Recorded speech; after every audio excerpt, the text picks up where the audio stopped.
Hey everyone, how's it going? I'm glad that y'all have tuned in for the finale of Summit of Kings. It's been a long 4.5 weeks. Crazy things have been happening during this campaign. Oh yeah. So, but we're here and we're ready to do final things. But first, before we start, I would like to give a special thanks to the Fulton County Arts and Culture for supporting this show. Thank you so much. We would not have been able to do this campaign without you.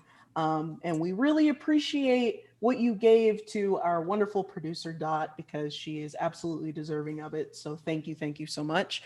And also, this is a reminder to support the Atlanta Solidarity Fund. It raises funds for protesters who cannot afford bail, and that is very, very important. So if you have time, go ahead and check that out and make sure that you share or donate or spread the word about that. And also special thanks Swordsfall, because I mean, we're playing the game. So thank you so much to Brandon for lending us this game and letting us explore the world of Tycor as much as possible. If you have a chance, go over to the website. I plug this every session. You Breeder, get to use my code. Yeah, what is that code, Breeder? I don't know. Okay, so the code is Brito, 3 E's, all caps. Brito, 3 E's, all caps, and you get 10% off. Can you just repeat that one more time? My memory's not the greatest. Can you just say one more time, please? I suddenly can't remember it. So anyway, so use my code. Use my code. Buy all the merch in the world, and also buy the new coloring book that just came out, Melanin and Mex. Oh my god, it's so great. And also buy Drift of Dreams, because it is number 4 on Amazon right now, and that is a big deal. It is a beautiful graphic novel that features a lot of look at Rox, always has every single piece of merchandise ever. I stay strapped. But it features a lot of Black artists in the book, and also other people of color as well who are artists. And it's a beautiful story, and it goes into the background about Dreamweavers, which is a type of profession in the world of Tycor and the world of Swordsfall.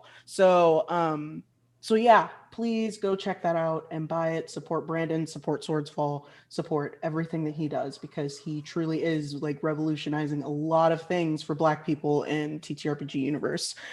So I think I got all the formalities out of the way. Why don't we go ahead and go around and say who you are, where we can find you. Just keep it short and simple if you want, or you could plug as many things as you'd like. We can start this week with Bab.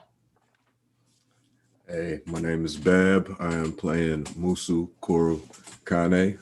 You can find me at aperture_ghost, and I am a filmmaker and gamer. Yeah, Bab aren't you working on some movies right now? Yeah, I'm working on a series, a web series. It's called Wolfman in the City. Yeah. It's kind of a romantic comedy. You could say that. Okay. Those are my favorites. I know. We love rom-coms. We love them. Awesome. Let's go with Rox. Hello. You can find me on Twitter at Rox the Wizard. Again, I love animes and everything anime related, so don't be afraid to talk about that. And yeah, hope you all enjoy. Okay, and Drac. Me. Okay, hi. I'm Draconics, or Drac for short, because it's easier to spell and faster to say. You can find me on Draconics on Twitter, and that's DRAKONIQUES. I use he, him pronouns, and I'm going to be playing Namdi Okafor, who also uses he, him pronouns. And yeah, today's going to be the finale, so it's automatically going to be tense, but yeah, I'm excited for this. And last but certainly not least, Piper. Hi, I'm Piper. You can find me on all social media at @oburns. My pronouns are she, I'm unsure, and then Shawnee uses she, they. I was like, do I have anything going on? Yes, I do. I have a D&D storytelling podcast on YouTube, Spotify, and pretty much everywhere else. Also on Twitch, we are called Realms Apart. We have a semi-animated version and a standard podcast version. So yeah, go check that out. Oh, yes. And my name is Brito, and you can also find me on Twitter at Brito_. I'm doing a lot of TTRPG stuff. I'm currently in LFM's Rise of the Veiled Alliance, Tales from the Silt Expanse, and I play Keita on there. And I am also on TPK's Frost Maiden campaign that actually just started last week, and it's so much fun. So be sure to go on TPK and check that out if you can. I just released my Patreon and my Twitch channel today, so the premiere for my channel is going to be coming up soon. But other than that, I think we are ready to jump into this finale. Is everyone ready? Great. Get it. So Let's kill it. Let's we are murder gonna it. be what? Let's smother it. Let's beat it up. Let's beat it up. Let's punch it in the throat. Let's choke it out. Let's choke. Other dramatic and violent things. Yes. I'm sorry. So let's do a little bit of a recap, shall we? So a lot of things happened last round. We got to see the first glimpses of battle. Jaren and Shawnee went up against Dax and Nyangoma, and they both won, which was great because people can't control themselves and people can't get out of their insecurities. So I mean, like, you know, it reflected. It was the power of friendship. Right? Literally the power of friendship. And so that leaves Namdi and Musa as the last two participants of the tournament before it ends. After the rounds were over last time, Miko actually fell ill. And it wasn't really specified why he has the condition that he has or what it is. All we know is that there was something going on with his eye, and that kind of affected how his brain works, and it wasn't looking good. And that is kind of where we left off. So now we are back at the tournament where Namdi and Musa are about to face the final two opponents in the tournament. So you all are in the practice room, the very familiar practice room that's kind of become your safe haven this entire time. You go here to practice, you go here to think, you go here to kind of focus before every single round. This time it's a little bit more gloomy than usual because, you know, someone is missing, and that's Miko. And usually Miko is there before rounds and he's there during practices to cheer all of you on. But him being gone and him kind of not being there just leaves this empty hole. And it seems a little off, for lack of a better word.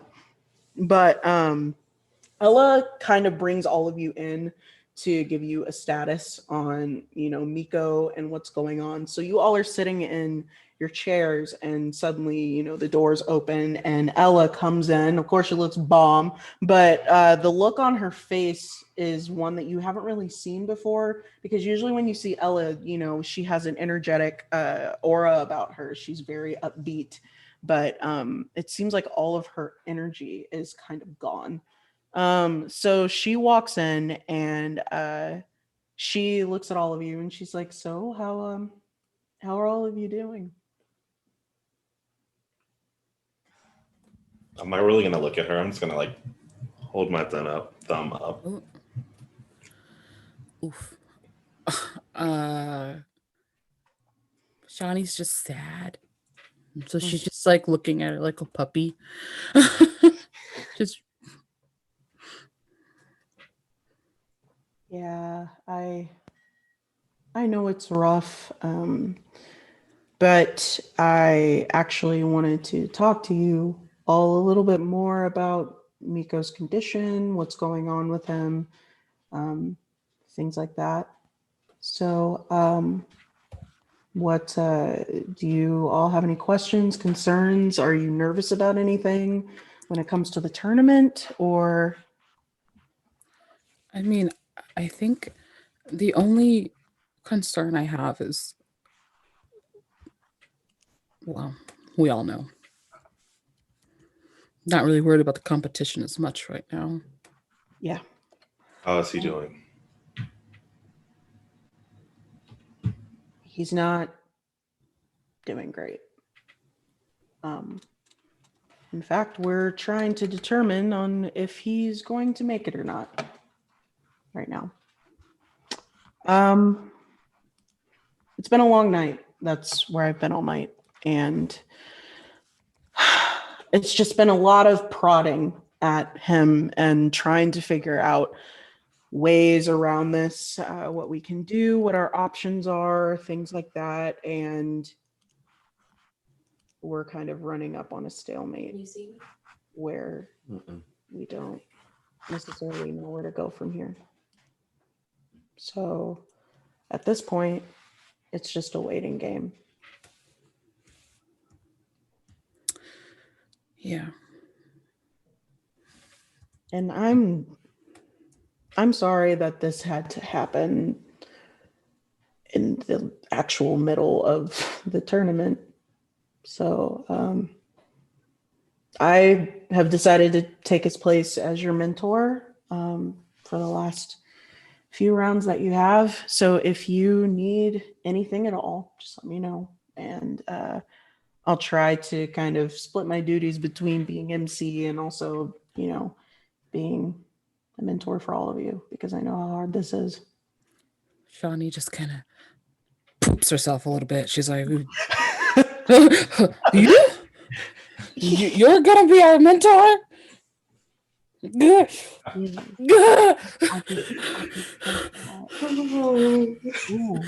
She's like, "Ooh, girl, do you need some water?" Ooh, Jaren, sorry. can you get her some water, please? Ugh. I'll walk over to wherever there is water. There is magical fridge. I walk over to the magical fridge and grab a magical bottle of water and bring it back.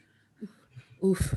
She like chugs the whole bottle and she's like, I mean, of course you would. Of course you would be our mentor. Yeah. And she puts her hand on her hip like she's cool, but she's totally freaking out. So The whole time, and Namdi just kind of been like stretching, like just getting ready for the match, and he just kind of looks over at Shani. It's like, you choked just as bad as. And then he just gets back to,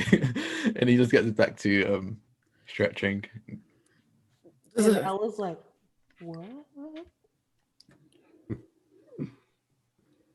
Anyway, okay, well, I will give you all a few minutes. The tournament is about to start in like 5 or 7 minutes or so.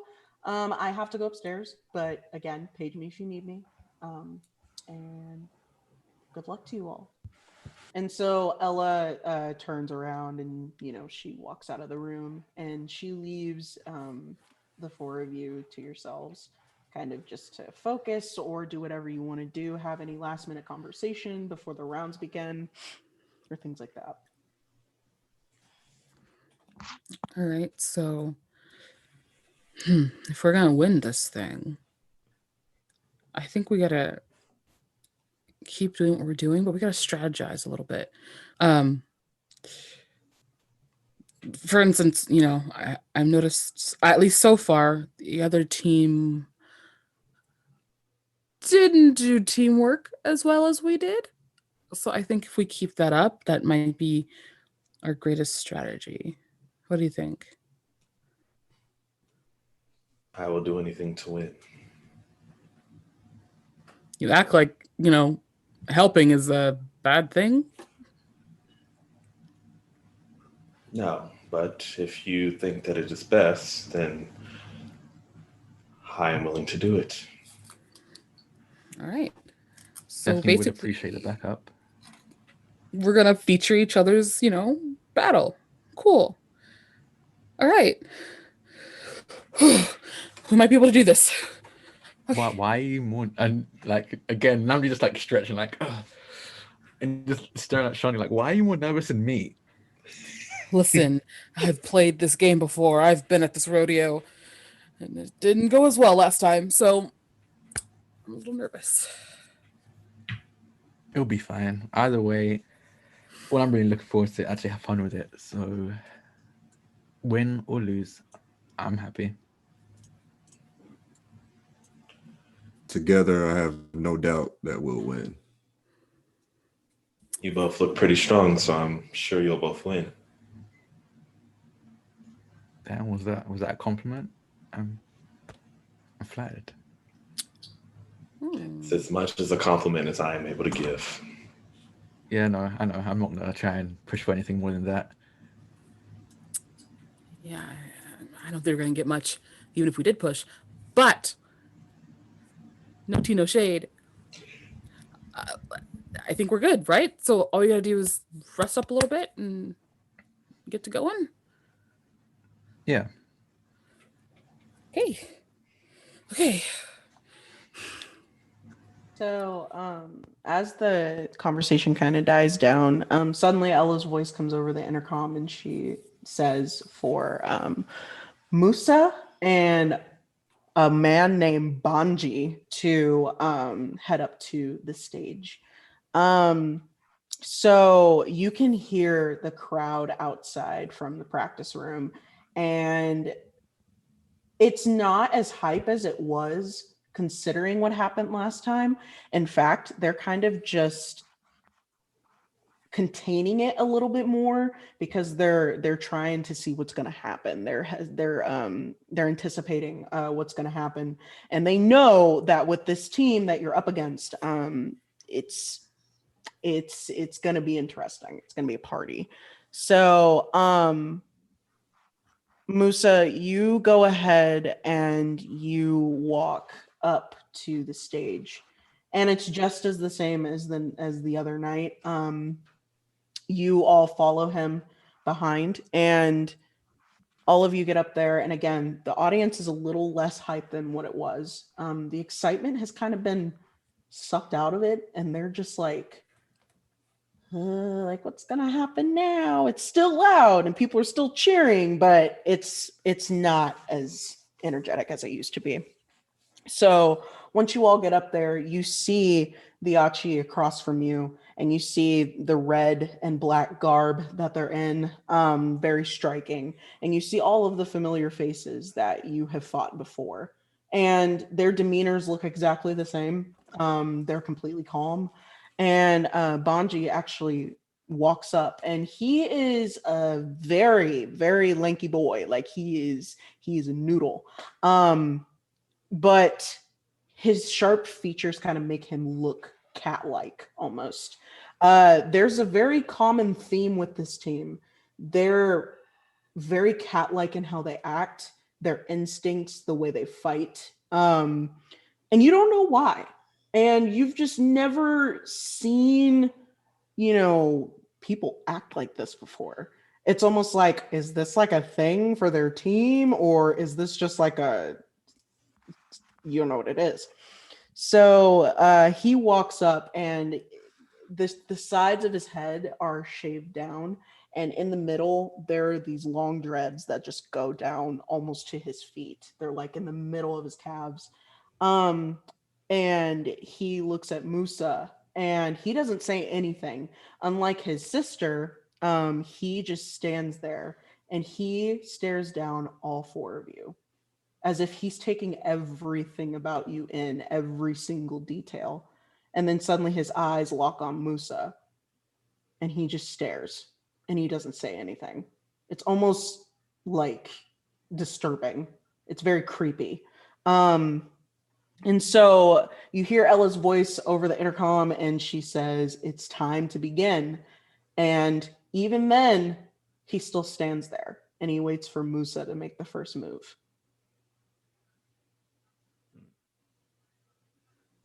All right. So Musa, first of all, Musa is kind of disrespected that it's not as hype as it was before.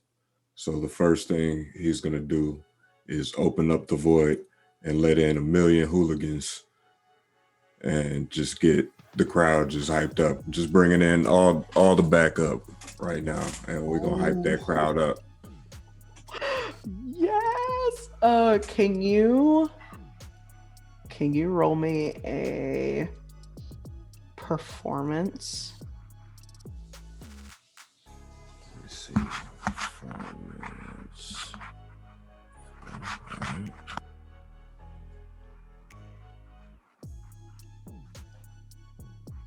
Is that the talent one? Yeah, it's one of your skills. Okay, cool. Mhm.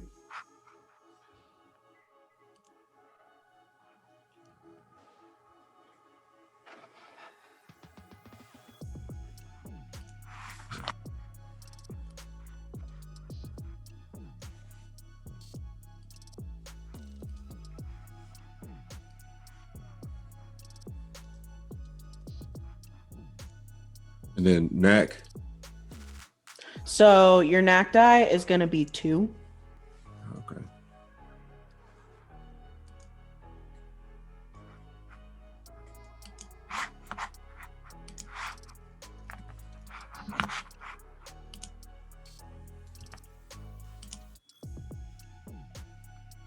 And the luck. The luck is going to be 1.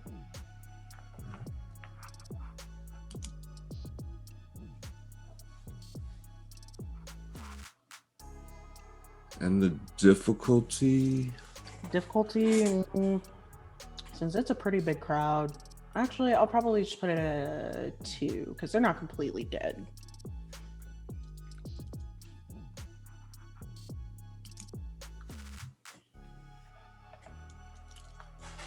Disaster. Disaster 0. Complication. Complication is 0. Right. Oh yeah. So you got 1, 2, 3, 4, 5, 6, 7 successes. 1, 2, 3, 4, 5, 6 advantages, and you only got 1 failure. So yeah, you hype it up. Like pretty soon once your hooligans start getting intermingled in the crowd, everyone starts to basically feel each other's energy and start feeding off of each other. And pretty soon the hype is exactly how it was the first night of rounds, and everyone is just cheering and like clapping to the beat that's happening, and they're dancing and they're just like saying your name over and over again, like Musa, Musa, and they are having a good time. And it doesn't necessarily make the other team happy, because Banji, what he's gonna do is he's gonna do his opening line so he can start speaking over you, which is real rude, but it's gonna happen. Let's see here.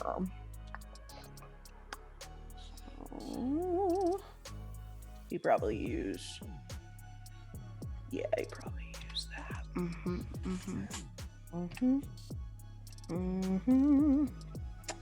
Oh.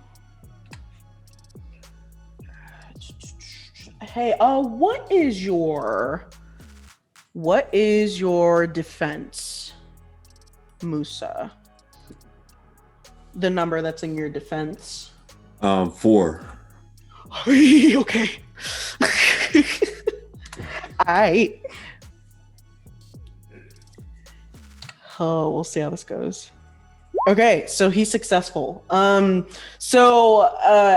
they're starting to yell your name, suddenly his voice is not as booming as everyone else's has been, but it's very quiet, and it kind of cuts into the air. It's almost like a whisper, but he starts rapping like super fast, and he starts with his opening verse, and as that happens, his dreads kind of like start floating up and they start spreading out. It almost makes him look like a spider almost, because of how they're spreading out around him, and they start illuminating as he is saying this opening verse. And then suddenly one of his dreads starts going towards you, And once it does, it's at the rhythm of the words, it just starts like slapping your face back and forth. It's real petty. Like it's real petty. And it's not like anything, but it's like, you know how your mom sometimes just kind of like stop that. It's basically like that and taunting you. Okay. So yeah, because that was successful, you take that will actually no, he's gonna keep going. So because he has 1, 2, 3, 4, 5 advantages, he's gonna go ahead and use an insulting cipher. So the insulting cipher that he uses, he is going to take the dread that's like slapping you back and forth, and it's going to start slowly just rotating around you as if someone is like walking. And these dreads are very human-like, almost the way they move and how steadily they move, and it's very unnerving. And suddenly the opening verse starts going into these insults, and he starts saying things that you have like never really talked about before. Like he can sense your fears, he can sense what you're afraid of, what you're nervous about, and he just starts dropping all of this on you. So let me actually go ahead and roll for that to see how successful that one is. I'm going to use that to here.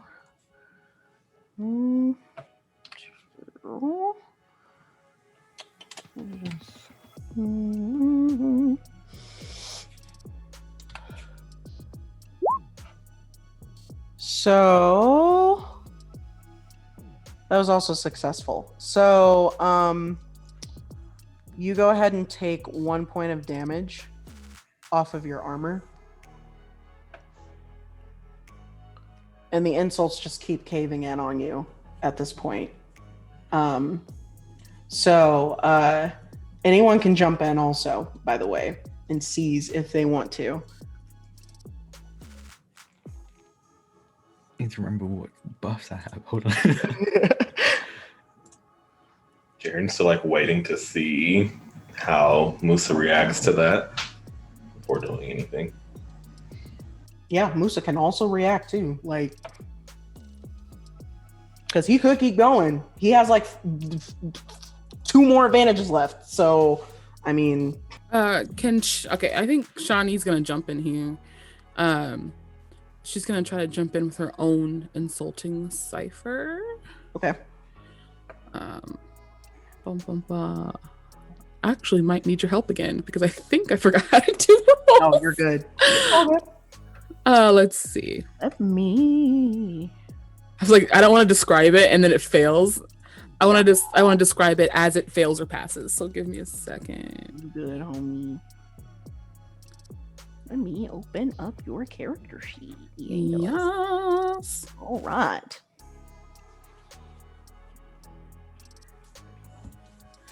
Yeah, I think I'm gonna use her deception to try to deceive him into thinking he ain't worth nothing.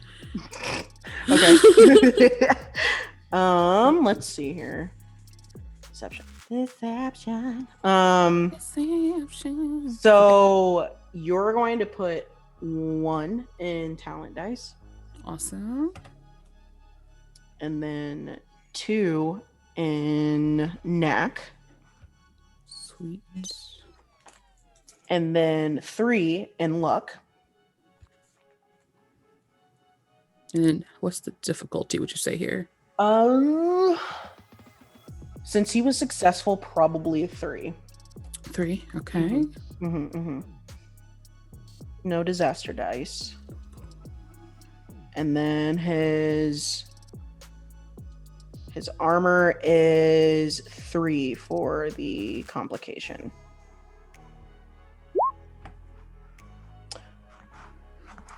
So, I was like, I still can't read that. So I'm like, it looks okay. so Let me see. 1, 2. no, you're good. 3, 4, That's what, 4 successes. You got a divine favor. Whoa, what's that? Hold on, explain to the crowd.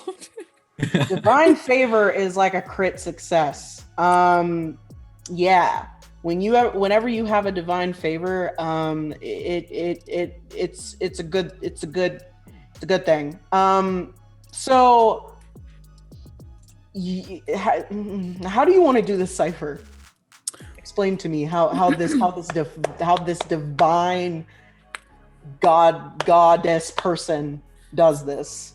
So Shawnee's whole thing is that she's like a little sweetie pie, right? Right. Mhm. So she basically is going to skip, like with her hands behind her back, into the arena, and she's gonna come closer to him, and she's just gonna tell him a whole bunch of terrible things about how no one cares about him and how he's worth nothing. Oh my god. How he's worth nothing. He ain't never been nothing. He'll never be nothing. And as she's doing it, she's skipping around him. But because her whole voice command thing controls the earth, as she skips, it's like she's making divots into the earth around him, like a circle. And so he's going deeper and deeper and deeper until she jumps out of the way, and then it tries to crumble on him into the hole. Okay. Is that dramatic? So because Johnny got a divine favor in support of Musa, you can also finish him if you would like to. Do it, Musa. Moose gonna finish him. Let's All right, do it. how do you want to do this? I'm gonna go to the let's do the verbal imprint technique. And I'm gonna Moose is gonna take his hoodie off. Basically, he's gonna unleash the black hole, open it up, and he's just gonna pull Banji straight into it. Yeah, just gonna pull Banji straight into it, and that's it. Remember, there was another guy in there. There were a couple other guys in there. Banji's gonna go join them. So that's what we're gonna do. Yeah.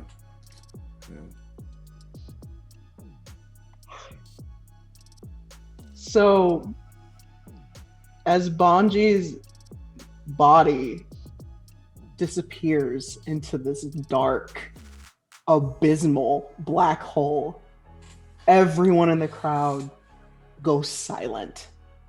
It's as if this black hole kind of just took sound with it. It's almost as if you're in a vacuum with how quiet it is. And suddenly someone out in the crowd starts screaming about how y'all are cheating. And then suddenly another person starts firing up, and then suddenly another person starts firing up, and then pretty soon everyone is just talking over each other. And then suddenly Ella kind of bursts out of the cove, and she's like, whoa. They won fair and square. Now, as far as Banji's whereabouts, we gonna figure it out.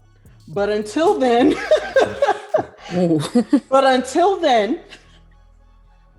the winner of this round is Musa, and the audience kind of just stares at all of you, and it's not like a oh, we're confused. It's a this is not okay kind of look.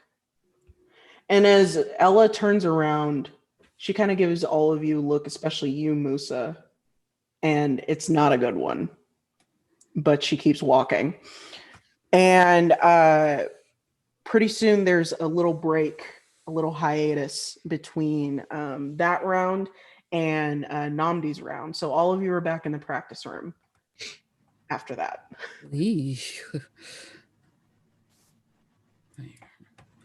Wow, that was awesome. I don't know if that's the word for it. I definitely appreciate the assist, though. Listen, we need to get that done and fast. I want to be done with this.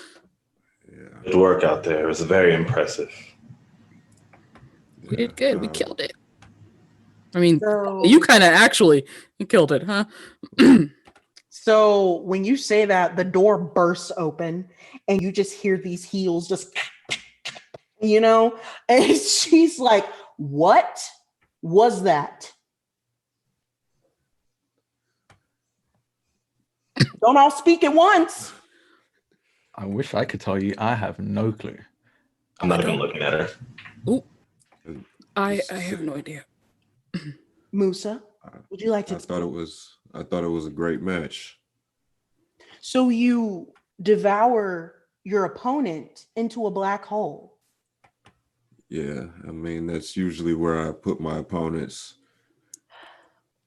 Musa, one rule of Summit of Kings is that we don't inflict actual harm on others, detrimental harm at least. He's Do you not know who hurt. he is? Yeah. He's floating around in there, and I usually don't give them back. But for you, the legend, you can have them back. And Musa takes his hoodie off and spits him back out. He's a little disoriented, but you can have him back for the queen. Only for the queen. When Banji comes out, he is like, "Ah," and he is terrified. It's kind of like seeing Raven's father of a Teen Titans for the first Oh, geez, that was the a first time? nightmare. and then you just come out of the room and you're like, what did I just see? It's like Banji lost his soul and he is terrified and he just like gets up and he scrambles and runs out of the room. And Ella is like, I understand that tensions are high. And I understand everyone wants this championship. But in Tycor, we do not risk lives unless it is absolutely necessary, especially in the Summit of Kings. Do I make myself clear? Million apologies. Good. If this becomes a problem again, you will be disqualified. Understood. Now let's get ready for the next round. Good luck. Okay, bye. And she kind of just walks away and walks out of the room. Y'all have like 2 or 3 minutes before the next round starts. Well, that happened. Yeah. Musa's actually blushing, but since his face is a black hole, nobody knows. Josh couldn't escape that event horizon. I mean, I thought it was cool. Oh no, yeah, it was cool, but very clearly against the rules of the Summit of Kings. I thought that was obvious. Yeah, well, Yeah. it'd be like that. He did win. That's all that matters. Yeah, just wanted to make a statement, but I think we've done it. Yeah, I'm gonna have to. Ooh, you really messed the crowd for me, but I'll try to see if I can work around that. You're gonna see Jiren over there smiling for like the first time. Like he's actually impressed. If it involves death, he's going to be impressed. It's all happy. I don't know about all of that. That's messed up. Pretty soon, Ella comes on the intercom and announces that the next round is about to begin and for all teams to make their way to the stage. Namdi, you start heading up to the stage before everyone else and all of you follow. And when all of you get up there, you see that it's just Panther on the stage and nobody else. And for a minute, the crowd starts to settle down after the break and they're still talking in the crowd and everything. And then suddenly Panther, he speaks up. And for the rest of you, this is your first time hearing him speak. and it is quite literally thunder when he speaks. His voice is very deep, very resonant, and it's what he's known for. And he speaks and he says, I just want to face him, nobody else. Quick question above game. Is this the guy that threatened me at the beginning? Oh, yeah. Oh, yeah. Okay. So yeah, and Amdi just looks at the others and just shrugs like, I mean, he wants what he wants. So do you all leave or do you stay? I'm just gonna stand there and stay. I'm gonna stand there too, but I'm gonna tell Namdi if he starts to win, you know we jumping him. That's exactly what I was thinking, Musa. I mean, I'll be honest, I prefer if we didn't, but I know I won't be able to convince you otherwise. So you know. Listen, he acts up. He gonna get got. we Yeah. jumping in. He gonna There's no Yeah. rule that says we can't. So listen. There's if he problems gets that he, jumped, he gets jumped. Y'all can do whatever you want as long as it doesn't involve killing. Like that's the rule of Summit of Kings. Like you can do whatever you want. I'm agreeing to nothing, but I will stand back for now. Okay. Is so So everyone I probably turn back to Panther and just like, I mean, I tried. That's okay, it'll get me more exercise. And so he he cracks his neck and he does the whole strong man thing of just cracking every limb in his body, just trying to show off whatever. And Ellis says, let the round begin. So Inamdi comes into the arena and he does the very, very exaggerated thing where, you know how before let's say someone's going to play like the piano, like classical music, they kind of have a whole thing before they even sit down. Right. Like he kind of like looks at the crowd, bows, and then sits, but there's nothing to sit on. But he kind of just floats in the spot. It looks like he's sitting on a stool for a drum set. And then he makes direct eye contact with Panther, and the smile he's had like pretty much this whole time just like disappears, just straight faced. And he pulls at his necklace and just pulls it, and the beads kind of just scatter. One bead lands in front of him, just kind of bounces and keeps bouncing. It doesn't seem to lose any energy. And the other just seems to bounce all over the place in the arena as he immediately opens with his passive Stage Fright. And so essentially the bead seems to bounce almost and towards Panther, almost hitting him, but just barely missing him, just keep him under pressure the whole time and give him that Stage Fright. And almost immediately he's going to start opening up with the opening line. He starts drumming in the air. Again, there's no drum set, but you hear the beat of the drums. And for some reason you hear lyrics with it. You hear someone rapping. His mouth isn't moving, nothing like that, but you hear him rapping. And yeah, I'm going to start with opening line with that. So what do I need to roll for that? Do I need to roll anything? What skill would you like to use for that? Ooh. What is his skills? So I have multiple windows open because I'm the same way. yeah. I think would composure Yeah. or no performance. I'll go performance. Okay. Yeah, that's fine. Yeah. So let me see. He's putting on a show. Okay.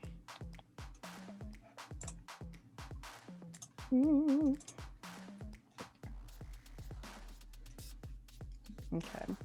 So, do you need help with rolling or anything? Yes, I have no Okay. idea. I do how to roll. That's okay. That's fine. Okay. So, you said performance. What is your performance skill stat? Let me get that. Performance skill stat is a 4. Okay. And what is your aura? 3. Okay. So you're gonna put 1 in the talent die. Yep. And then 3 in the knack die. Yeah. And then 4 in performance. Yep. Difficulty.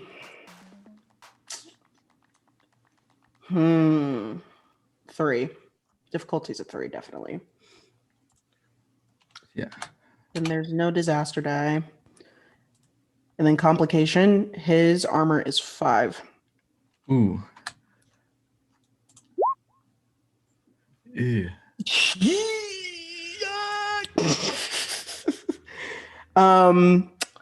I mean, you have those advantages to use on ciphers if you want to, but Yeah. however, because you didn't succeed, explain how Namdi kind of stumbles on this. Ooh.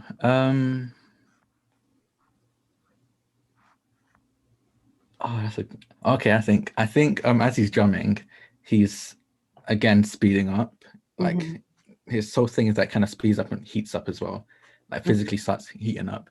And I think as he's drumming, he kind of has a flash of pain and remembers the last time he'd gotten this fired up and quite literally caught fire, and that kind of puts him off. It kind of makes him hesitate a bit because even though he's fine now, it was not a great experience and he doesn't really want to go through that again. So he kind of hesitates a bit, and yeah, I think that opens him up for whatever Panther has in store. Okay. So Panther sees this and he takes the opportunity to do some seizing. Give me just a second. 'Cause I had, because it's not showing up on my character sheet. So let's see here. Yes. Okay. So he's gonna go ahead and use Pride Before Glory. Excuse me. So basically what happens there is you roll. I cannot read that. I think I remember reading that. Something about regaining pride. Yeah. So you roll 1d6 and the result is the amount of pride regained. However, it leaves you distracted for your next turn, and it gives you it gives me 2 advantages. So here we go. What am I going to use for that? I think there's an option where you can just roll a d6 on roll 20. Yeah. I think I'll use streets. Yeah. Okay. And could someone roll a d6 for me? Yeah. There you go. Thank you.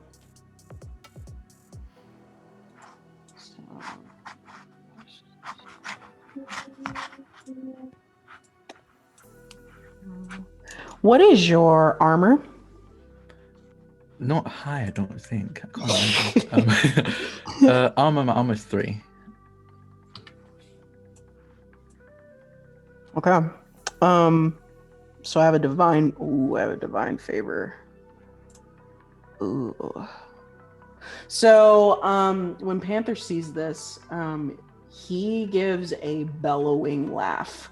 The laugh kind of booms through all of your ears, and it almost hurts with how loud it is, and it's just shaking your brains and just causing this terrible headache for all of you. So, when he does, he stomps both of his feet down and he claps. And when he claps, there are these huge like sound waves that are almost invisible that come out, and like he keeps clapping in this rhythm, and these waves just start like pulsating from his palms. And he suddenly starts doing this kind of chanting. It's very tribal, very African-esque, and he just starts speaking in this other language. And it's a very poetic, very freestyling verse that he's doing. and it leads into his opening line. And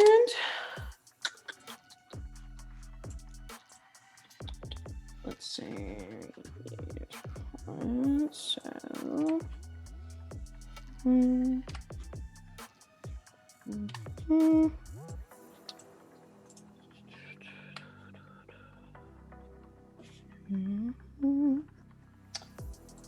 and can everyone tell me what their armor is? You can start with Jaren. 2. Shawnee, 2. Musa, 3. and Namdi. 3 as well. Okay. So his opening line is successful, and all of you are going to take 2 points of damage. He starts going into this other verse, and it turns back to the language that you can understand, and he starts going in on every single one of you, and then once he stops on Namdi, that's when he stays, and he's going to use his insulting cipher. And pretty soon, he is going to start rapping about how you can't keep calm enough to, get through anything, and it seems like you always resort to fire to fix your problems and things like that. And he's just saying really petty stuff. And right now it's not looking good.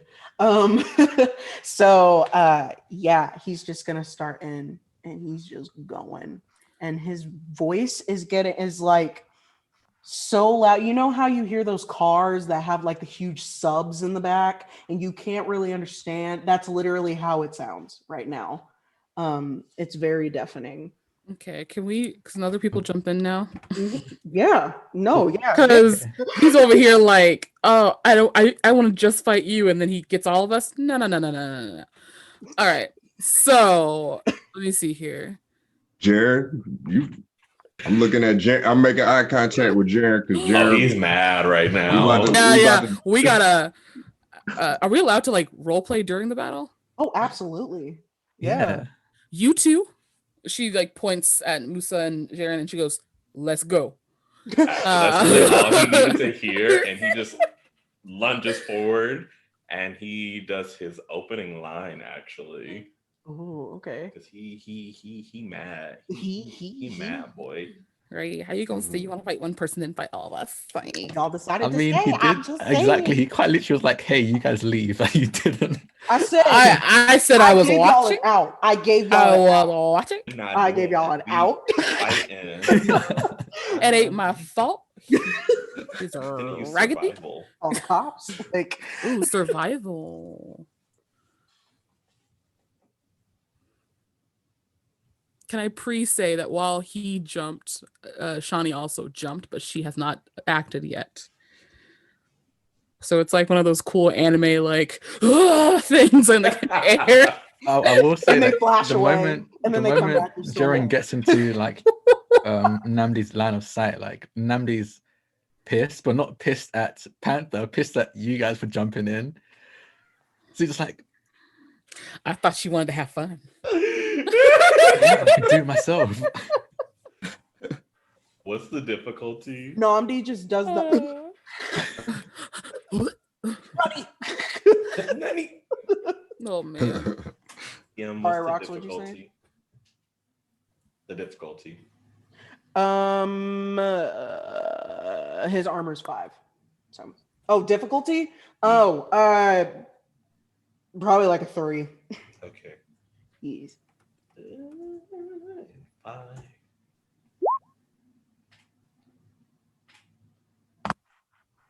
Nothing happens. Oh my. Okay. Is And that a success? Huh? It's I had 2 successes, but I also had 2 failures. So is that a success or? And nothing happens if it's Okay. yeah. So. Oh well, Shawnee comes through. Watch us fail him anyways. We jump in for no reason. She jumps in, and as he's distracted by the fact that Jaren just did that, she's gonna go in with look into my eyes and tell me. She's gonna use deception. So let me go here. Bum, bum, bum, bum. Boom, boom, boom, boom.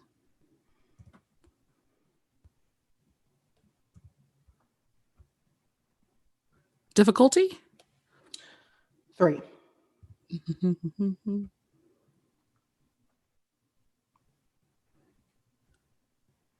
Zero disaster? Yeah. Complication? 5.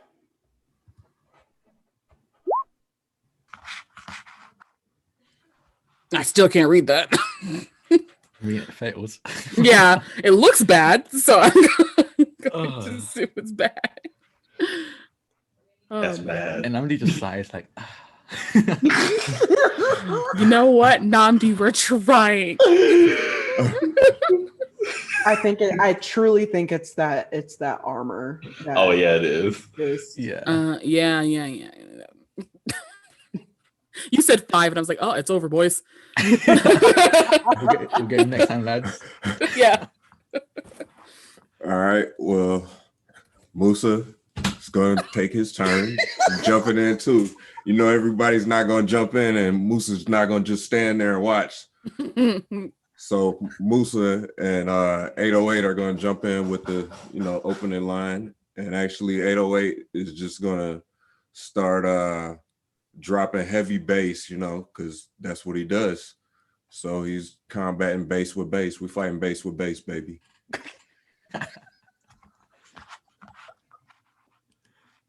So, let's roll. You might have to walk me through this roll. That's okay. What skill would you like to use for that? Performance. Okay. So what's the stat next to it? 4. Okay. And what's your aura? 3.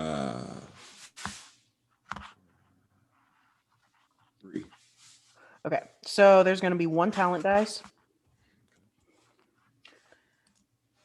3 knack die, and then 4 luck die. Difficulty is 3. 0 disaster. And then 5 complication.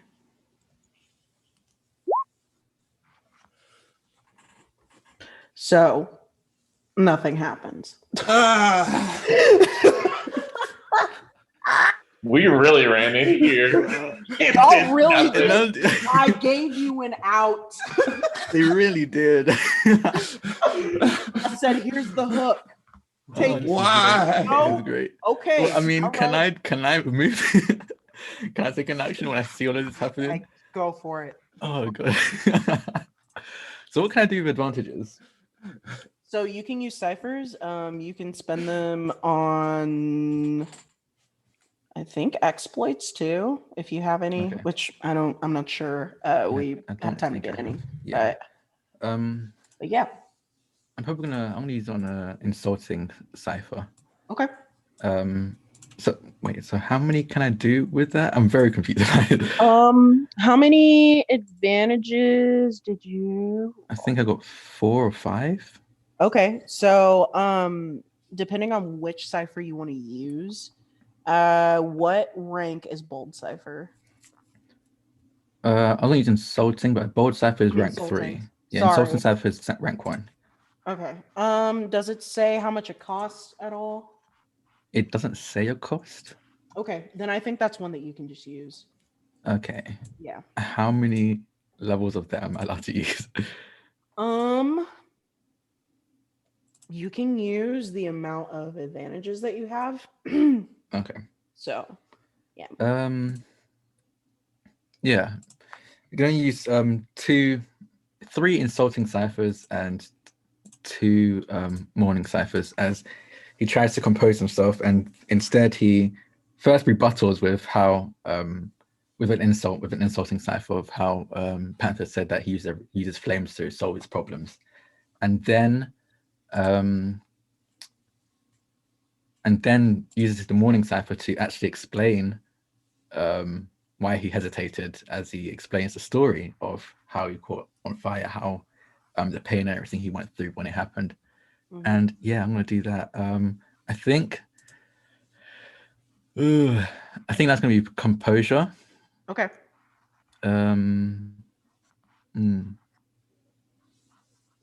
No, performance. I'm gonna go performance again, because again, I think he's trying to rile up the crowd as well, because the crowd is definitely not on our side after Musa's Musa's incident. So yeah, he's gonna try and rile up the crowd using performance again. Y'all went viral though. So my performance is a 4. Performance is a 4 and aura is a 3. So Okay, so What's I do again? one talent die, yeah. 3 knack, and then 4 luck. Difficulty is 2, because you have found a newly formed determination. 0 for disaster, and complication is 5. That Wait. that defense is not okay. So Why have so many advantages? Good God, okay. So, on your little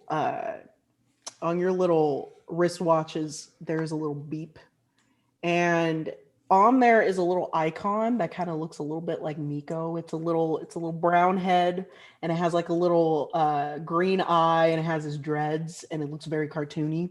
And he does like a wink at all of you. And then on your watches, it says that you all gain back your armor. And Panther ends up losing 2 of his armor. With our armor or pride? Pride, sorry. My sorry? boy. Okay.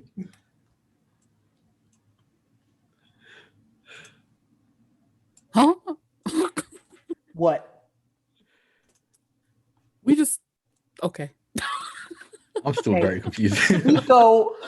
Miko has his ways, okay? Yeah, I was like, so he just gonna come over here while on his deathbed and be like, you know what? Hey, he's watching, okay? He's watching the tournament. I ain't mad about it. He's like, you know what? The power of the dark crystal or whatever. And he's probably like, oh my God, okay. And then Oh he's my like, god. here. Oh my god, they're on X Games mode. No, I'm sorry. I'm sorry. So, when he sends all of this, I would probably say information to you. It displays a lot about Panther and who he is, and it helps with gaining the advantage over him. His weaknesses are that he hates being threatened. So any ounce of power that might be in the same room as him, he can't stand it. He has to be the one that's in power at all times. So with Namdi, he knows that Namdi is powerful, and he knows that all of you are powerful. And the reason why he wants to fight Namdi so badly is because he saw that when he first met him.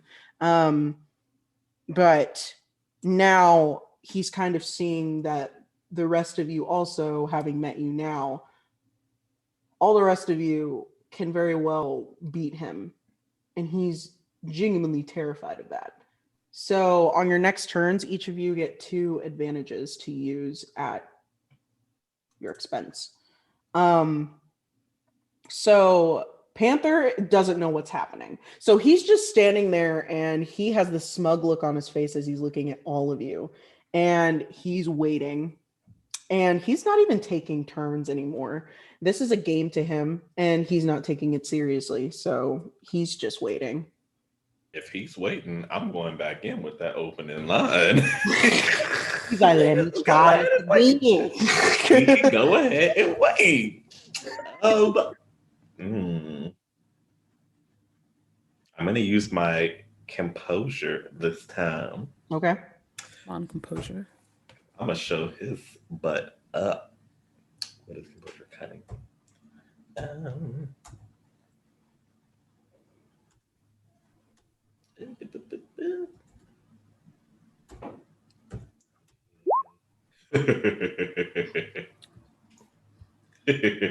Such an evil laugh.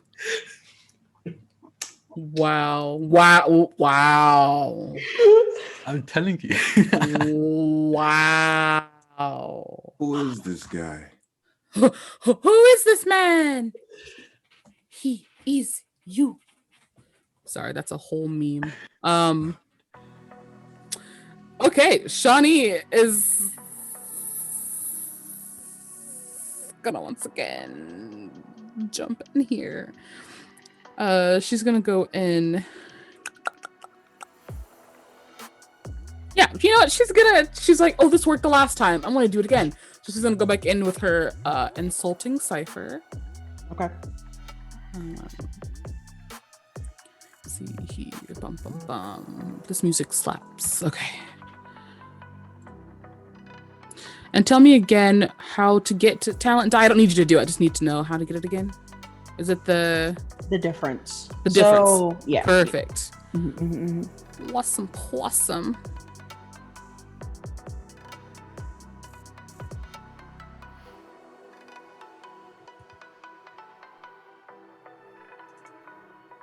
And then, okay, actually, yeah. And the knack would be the which skill are you using again?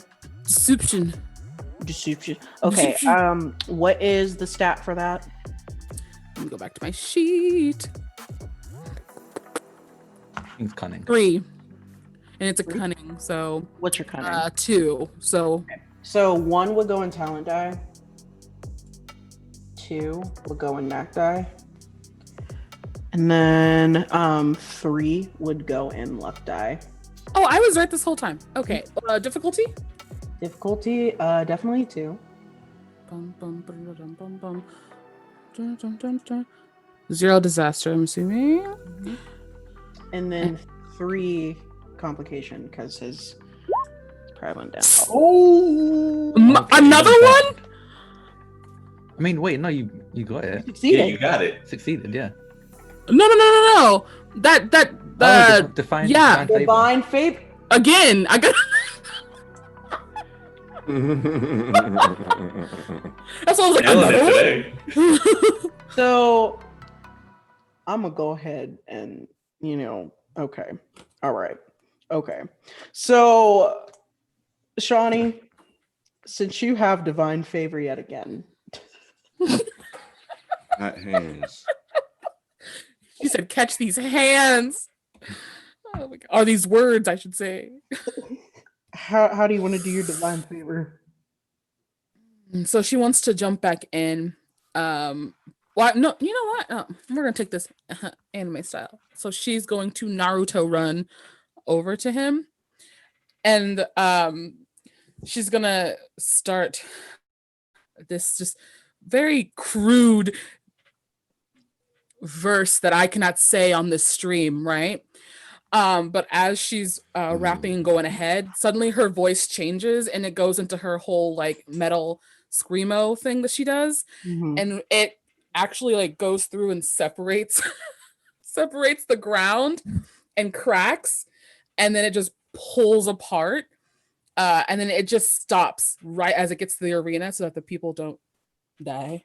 So it literally just stops. So everyone's like freaking out, like, oh snap, crackle pop. But then they're like, we're good. And he falls into it. However, it's not very deep. So he doesn't die. He just boop. So He needs a ladder, basically. right. The sudden look of fear in his eyes. He's a big dude, just letting you know. Like he's tall and he's very like he thick boy. And so when he falls into that hole, like half like it comes up to here, and he like has this look of just ah, and then he kind of catches himself, but you can tell he's struggling to like get out because he's stuck. Namdi, since she got a divine favor, I will give you this to You do just give it to me. whatever. To Listen, do he's stuck in whatever. a hole now. You can He's just stuck like in a hole and Ah, can't even move. I know, but the thing is with my character. Oh no. Finish him. if you don't, I will. I think Nnamdi seems very annoyed right now. Like I think this whole Aw. time, literally this whole campaign, but like the whole time everyone's known him, he's had a smile of some sort, even if it's like a faint one Mhm. or it's a huge one.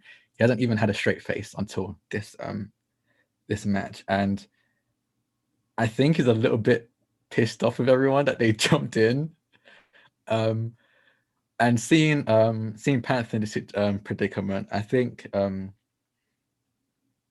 anyone nearby just hears him say, "Oh, this isn't fun," and he starts being on the drums, his air drums, I guess, faster and faster. The beads that he'd pulled off and like started bouncing around. Every time they came near him, he'd knock it down and bounce in front of him, and you start using those as drums. And then finally, like just when it reaches a peak, he hits all of them, and they all fly towards Panther. Just after one after the other, just hit him across the head to try and knock him out, basically. And so as this is happening, he's still stuck. And so he's starting to freak out because he's losing control of the match now. And y'all have clearly like started to overpower him. And Namdi, when you start like beating on your drums and it starts hitting him in the head, he gets more and more and more flustered until he says, I stop, like you win. I think again he just kind of sighs, and with just one last beat of the bees that have been bouncing around, they kind of just all stop and then drop to the ground. And he just sighs and starts picking them up and putting his necklace back together and just walks off the stage. So when Namdi walks off the stage, you all kind of follow. You don't really wait to see what happens. And all of you are down in the practice room again.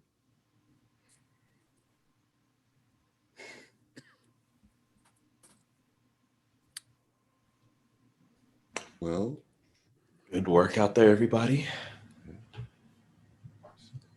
you guys walked away kind of early. I still was gonna hit him with the hook, but that's okay.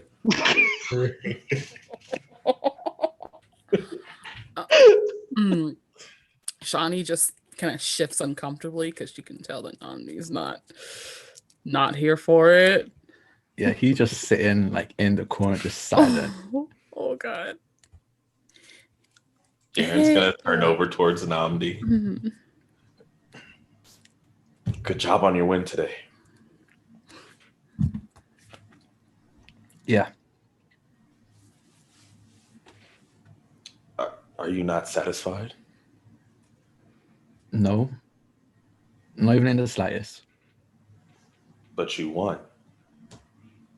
I don't know how many times I need to say it. I don't care if I win.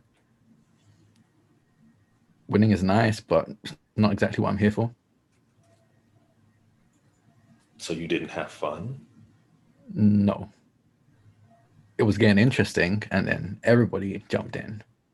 And then he looks at Shawnee, and then just turns back to Jaren.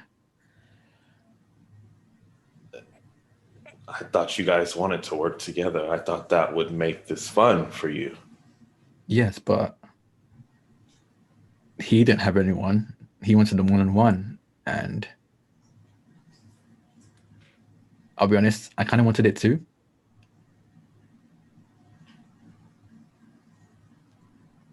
Well, And he just shakes his head and just kind of just goes quiet again. I'm sorry that I jumped in. Personally, I Me too.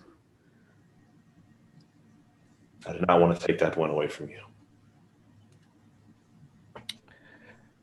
It's fine. What comes next? Once he put his hands on us, that was all we could do. And I'm You know the rules. You know how it is. He attacked us unprovoked. Had to do what we had to do. Again, he doesn't say anything. He just sits there silent. Sorry for ruining your fun. That was not cool.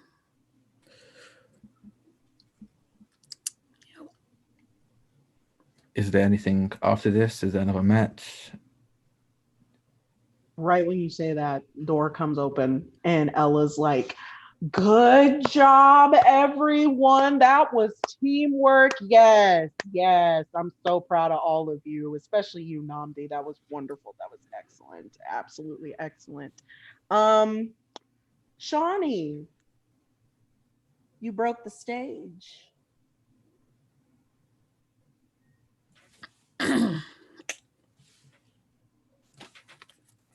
Did I? Yeah. I mean, not unless I was seeing something else. I mean, pretty sure I have pretty good eyesight. Y'all are just reckless. Just An accident? doing my stage any old kind of way. It's fine. I'm sorry. I hope you don't invoice me. I ain't got nothing to give you, but I'm not gonna invoice you. Y'all Okay. just gotta will you validate my parking? Like still or y'all get free parking because I mean you're in the tournament. So okay. Just checking to see if I still come in benefits. That's fine. anyway, what I wanted to come and say was there's gonna be a cookout in about an hour and a half, 2 hours, 3 hours. It depends on what kind of time you're on. But there's gonna be a cookout. Y'all get to bring one dish, and I am here to ask which dish you are bringing because this is important. We're gonna go around the room. Jaren, what you gonna bring? I've never been to a cookout, so I don't know what type of things to bring. Well, Ella can say anything, and Namdi steps in and says, "Don't. I've got 2 dishes ready. It's fine. I'll cover him." Someone came prepared. What are you going to bring for your teammate, Namdi? Well, I didn't expect my teammate not to have anything prepared, but I was gonna bring jollof rice and a goosey soup. But I was hoping it'd be an extra, but apparently it's just gonna barely break even because of my teammate.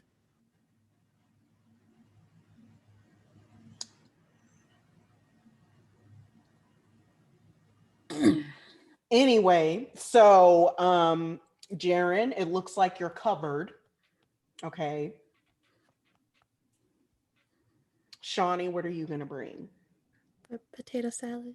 Huh? Potato salad. And Namdi's like saying like and Namdi's like broken. Like this whole like he's had like a pleasant demeanor this whole time, but now he's done. He's like, that concludes Summit of Kings.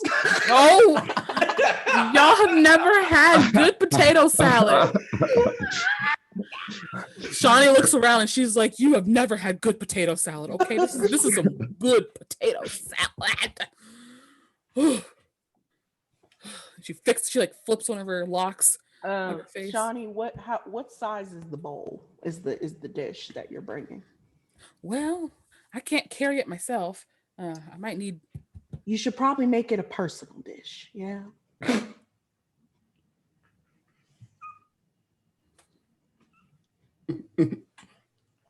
A little size. I'm just kidding. Don't discriminate. Don't judge at the cookout. Not mine. Namdi took physically psychic damage. Against you, baby. It's nothing against you. I just won't be having it. Okay. All right. Now, at least take a Shawnee spoonful takes and more taste it. that damage. Right. That's you take pride Woof. damage 100% after that. Musa, what are you going to be bringing to the cookout? Y'all have ice already? Oh, do we have ice? Yes, of course. I'm just playing.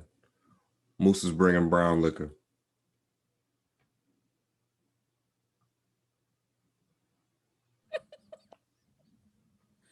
Yes. And she just, okay, Yes. that's fine. All I ask is that if y'all are going to partake in this brown liquor, don't get crazy. You still have a final round to go through. Okay. Drink responsibly. Does this brown liquor start with an H? Yes. Ah,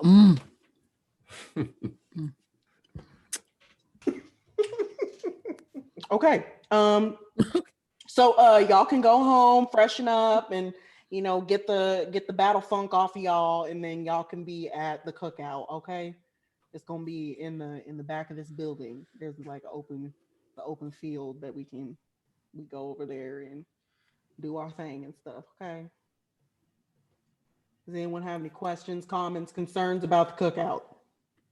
no, I just And Pretty Namdi like clever raises his plan. hand, like, yes, I have one. Yes, And turn to Namdi. Shawnee and like, potato salad. It is so good. I Shawn- don't. Shawnee, if I see one raisin, There is no Take raisin. that. Have you ever had deviled eggs? yes, I've had double. Do you like deviled eggs? Yes. Mine tastes exactly like that, just less egg and more of the filling. It's the same thing. It's just like an inside out deviled egg. It's very good. Very good. I'll see y'all in an hour. And she just turns, she walks out. And that is Shawnee's like, we're going to take our break. my grandma was dead. Potato salad. So Plate. rule of Summit of Kings, whoever wants to run this game and have a cookout, if y'all's characters are not prepared with a dish on site, You know I was ready, man. I was You ready. I were was like, ready. Yeah, at least with the Shawnee soup, was jollof bringing a rice. dish. Yeah. we're He's gonna never been to one. He's not close to his family. we're gonna take a quick break, and then when we come back, we are gonna have our cookout, and we're gonna have our final round, and we'll see how this goes. Bye, y'all.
Hello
and welcome back from our break. Potato salad. That's where we at. And we're Yeah. about to go into this cookout and it's going to be great. So, I hope everyone got to have some time to themselves and get some water, hydrate or dehydrate. Yes. And we're just going to go ahead and jump right back in. So, this cookout, it's lit. So y'all got home, you freshened up, you put on your best because that's what we do here in Tycor. And y'all look bomb. But first, let's go around and describe how you would look at this cookout. So let's start with Rocks. You're about to do that. I saw the look of fear. I saw it. Yeah. So, Jaren, how he looks is his dreads that usually go down all around his head are now like tied back in a little ponytail. He has a nice white suit on with little accents of red all over the place, like a little red Wearing white to what's a that called? cookout? Handkerchief. That's bold. That's bold. And yeah, he has like some gold jewelry, like he has some gold earrings, like a gold chain. Yeah, he looking fresh, he looking fly. We have a comment from Dot that says you can't whip your hands on your pants. It's true. That's the first thing you want to do sometimes, especially when you eating hard and you can't grab for a napkin. You're like, ooh, the pants. Let's go right back to eating. Like, if my pants ain't dirty, I didn't eat good. honestly. But So okay, he looking fly. He got them pops of red. I like pops fresh. of gold. Yes, fresh. Okay. Shawnee, how do you look? Shawnee. Picture it. Picture this thick woman, right? Ooh, okay.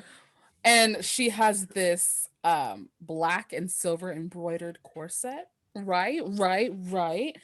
But She also has little arm pieces on her that are a little saggy. Think like Sasuke's little arm pieces, except for not Ratchet. And sorry, that was me coming for Don't Sasuke. fuck for socks. But That's rude. We but do she not has own- those, and they're like matching silver and black, and then they have straps coming off of it. She has silver jewelry like her necklace, silver jewelry in her hair. Her hair's put up in a little bun with some of it cascading around her, like little silver beads and jewels in it. And then her pants She are has black joggers, right, with the straps. With the pockets matching the fabric of the corset. So she's cinched, and then on top of the corset, it's just like a cute bralette. You know what I mean? So she's giving you some, but don't touch. And then she's wearing some black velvet heels. So yes. like a queen.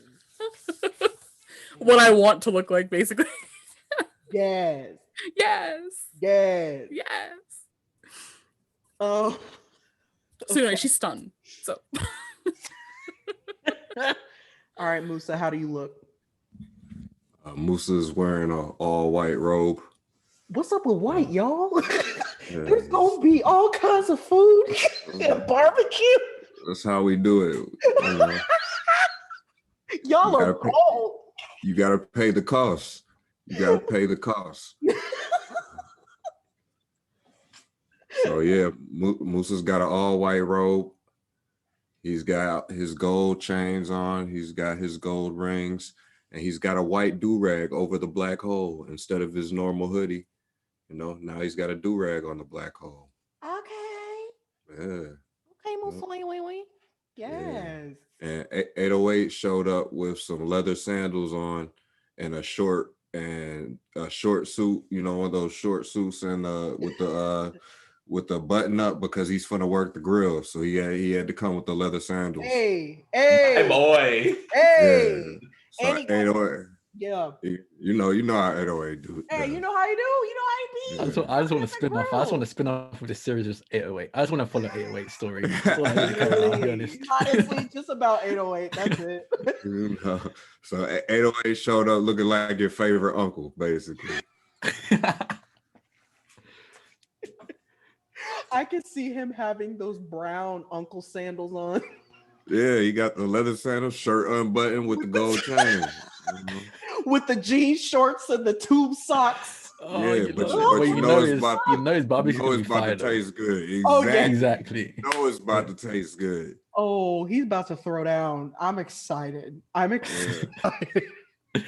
He's the one where you see, like, if you see someone else at the grill, you're like, it's okay, I'll wait for 808. It's okay. Yeah, exactly. Right. And okay, so what does Namdi look like? You just sent us a picture, and my Yeah. God, my Yeah. God. I don't know if I can post it in chat, but yeah, he's wearing, unlike everyone else, he's wearing white. I don't know what that's about. He's he's wearing yes, that's it. No red dot. Post it in chat. He's wearing a black black. I don't even know the name because it's not Ishiagu, but it's traditional wear where it's just completely black fitted, so you can see, you know, he's got a good body. He's pretty built. You can see it through his shirt, and he's got the golden embroidery. It kind of looks like flora just around the center where the buttons are. Black slim jeans, because, you know, man, he's got cake. Okay, like he's not gonna hide it. It's got like those slim jeans. He's got cake. I'm not gonna lie.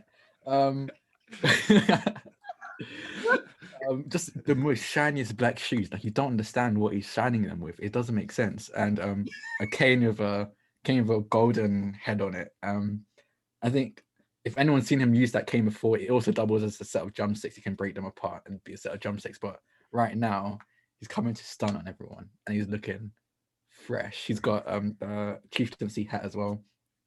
There's a name to it, but I cannot remember it for the life of me. But I think it's called the English version of it. What the English name for it is chieftaincy hat, and probably got like black sunglasses that are just like hanging from the collar of his shirt right now, because you know, it doesn't seem too bright just yet. So he's not gonna walk in with sunglasses right now. But he's looking good and he's ready to eat. So we have Shawnee looking like sun goddess royalty. We have Namdi looking like African king. Then we have Jaren and Musa looking like boys to men. And all that's what we got. We have variety, everyone. Okay. We have showed up and we have showed out. And we finna stunt. And then we have 808 looking like Unc. But the way I want to describe it, so like 808 looks like the uncle that you actually like. And then we looks like the uncle that you like for Christmas specifically. For Christmas and your birthday. You don't even like you're gonna get some fire gift from this guy. The one that's always sweating for no reason. Even when he's not drinking, like he's just sweating. So this is what y'all are wearing, and y'all walk up to this field. It is very open, and you see all of these beautiful melanated people just like scattered about. And when you walk into the vicinity, you smell this lovely, delectable barbecue that just hits your nostrils, and you kind of just have to seize up for a second. You're like, oh wait, oh hey, you know, just make that funky face because it just smells so good. And you just walk up and you just see this giant, and I mean giant, plastic picnic table, because we don't get real tables, we get the plastic ones that fold up, and we get the dollar tablecloth, and we put it over the one that gets ripped when you just look at it. And on this long table is just food for days. We have all the meat in the world, every single cattle, every single lion, every single animal that you can think of is on that table in the meat section. And, you know, vegetarians are kind of like, wait a minute. But the other ones are like, you know what? I got choices. So you have all this meat. And then in the tiny little area at the end of the table, you have the salad, you have the vegetables, you have like the greenery and just its little section. And then in the middle, you have all of the sides like macaroni and cheese and greens and everything. Everything is and potato salad. Anyway, so. And then you have coolers at like yes, I was gonna say that. Every 3 feet underneath these tables, and in these coolers are like the little jugs that we talked about the other day. Yes, the barrels. Oh my gosh. Juice, there's pop, there's alcohol, of course, and then there's like people keeping food in there because you know some people got to sneak their food into the cooler. Yeah, you have to bring your containers. Your ice cream tubs, your celebration boxes, you know, you have to fill that up after. Right, exactly. And you see these like bug catchers, the ones that used to be on your grandmama's porch at night, catching the mosquitoes and everything. And there are tiki torches everywhere. Everyone's having a good time, chatting, eating, whatever. And there's just like this soulful music going on in the background. And when you walk into this scene, you just feel at home and you just feel so comfortable. All the tension that you had from the tournament kind of just goes away. And you're like, wow, I can actually be with my people and I can actually like, you know, myself. and I can actually, you know, eat and be great and, you know, stay in white suits and stuff like that. So this cookout is your oyster, and this is your world now, and this is your playground, because the cookout is for everyone and the cookout is infinite. So as y'all walk up, you see Ella, and Ella has on this big sun hat. The sun ain't even out, and she has on this big sun hat. She has on these giant glasses. They're see-through. They're just for fashion purposes. She has perfect 20/20 vision, but she just has them on for fashion purposes because it's Ella. And of course, her nails have to match what she's wearing. So she's wearing all red. She has this red pantsuit on. I don't know why people are wearing these nice clothes to this cookout, but here we are. She Here we has this are. red pantsuit on, and she has like these golden bangles on, and her nails are actually like stiletto nails, but they're like a chrome kind of gold color, so they match her bangles like homegirl. And she has on the red lipstick. Listen, listen, listen, listen. Ella has it going on. Okay. She has it going on. She's in her element. The cookout is her home. Okay. So she walks up to y'all. She's like, y'all look so good. And then she looks at Musa and Jaren and she's like, y'all walking up in here like clouds. What you doing? He kind of just like holds up this tin, and he's like, I didn't know if this would work, so I brought this, and it's like you can see steam flying off the top of it, and it's a big old thing of crab legs. Ooh. That's literally her face when she opens it. She's like, I was told that people bring this to cookouts, so yes. I hope it's okay. Oh, it's more than okay. This is gonna be gone in like 5 minutes. Yeah, Shawnee reaches over your shoulder, Jaren, and takes one. She's, she's not missing You out. don't even have any. She don't even have anything to crack it open. Just. She just She's like bouncing it around in her hands a little bit because it's hot. Where's the butter? So everyone has started eating, so y'all can just eat and do whatever. But first, I wanted to show y'all something. So go ahead, follow me. And so she starts like walking through the crowd, and everyone is kind of like, "Hey," because they recognize y'all from the tournament and everything, and everyone is all nice and stuff. And even some of the members from the Achi, Dax and Yangoma and Bonji are all like standing in a group, and they even kind of do like a little wave to all of you. This is definitely Panther anywhere. this is and you don't see Panther for some reason. Okay. Oh. But anyway, this is common ground for everyone. This is kind of like, lead the competition outside of the cookout because it's sacred. And so Ella kind of leads you all to like this tree where there are like people sitting around on blankets and kind of enjoying the stars and stuff.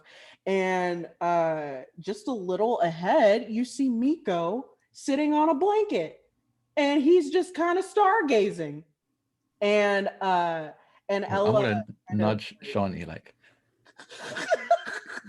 and Ella is kind of like, okay, well, y'all go ahead, spend some time with Miko. I'm gonna go ahead and check on the food, make sure that people ain't hurting themselves over the food and everything. But y'all have fun. Let me know if you need anything. I'll be over there. Okay. Thank you. Bye. Before she leaves, she takes another crab leg. Ooh. She has 2. Good. Okay. She's gonna go over to Miko and like sit down and hand him a crab leg. And I'm just gonna look at Jaren and Musa. I'm like, do we want to go in? Get over here! Do you want to interrupt, or do we just like stay back? What are we doing? I think we should watch and see how it goes. I'm down for that. Yeah. Shawnee was fully thinking everyone else was going to follow her, so she's kind of now like awkwardly sitting there, like. And they're all watching, just like. You just see us looking with binoculars over on the table, like how's it?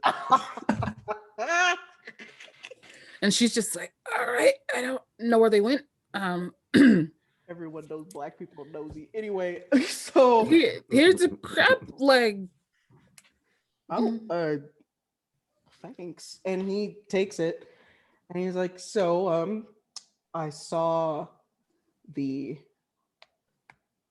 can't really say that word, but interesting time that was the rounds for the tournament. Can't really say that word. She's like trying to figure out what the heck he's talking about. She's like, word. Yeah, it was interesting. But I think we're all more worried about you. Oh yeah, that's a thing. Sure is. I'm technically not supposed to be here, but Ella kind of snuck me out. I can't really stay long, but I just wanted to come and say hi to all of you and see you. So I'm here. She like takes her bare hand and just like rips into this leg and just and she's like, she did not break eye contact as she broke this crab's leg. And she goes, "Are you saying hi or are you saying goodbye?" And then she takes a slurp of some meat. I'm sorry, this is suggestive. This is 100%. 100%. I was going for intimidating. No. Oh, guys, I don't know how to flirt in real life, so I thought it was intimidating. Oh no. Oh no. I'm just sitting here. I'm like, Piper doesn't know how to flirt, so I did is not Shawnee see. coming on. No, Piper did not think. Oh my god, I was thinking she was like, "Crack, tell me the truth," but you guys are like, she's like, suggesting "Crack." something. Like, Do I need to put the pieces together? I'm so wow, I'm such a dunce. Okay, No, you're fine. You're okay. that's funny. Okay. Okay, well, if that's what Miko thinks is happening, then I guess that's what he thinks is happening. But Shawnee is very much so like, fear me, crack. Strong ladies are hot, I guess. I Like, mean, you're not wrong. You're not wrong. So Miko's just like staring, like,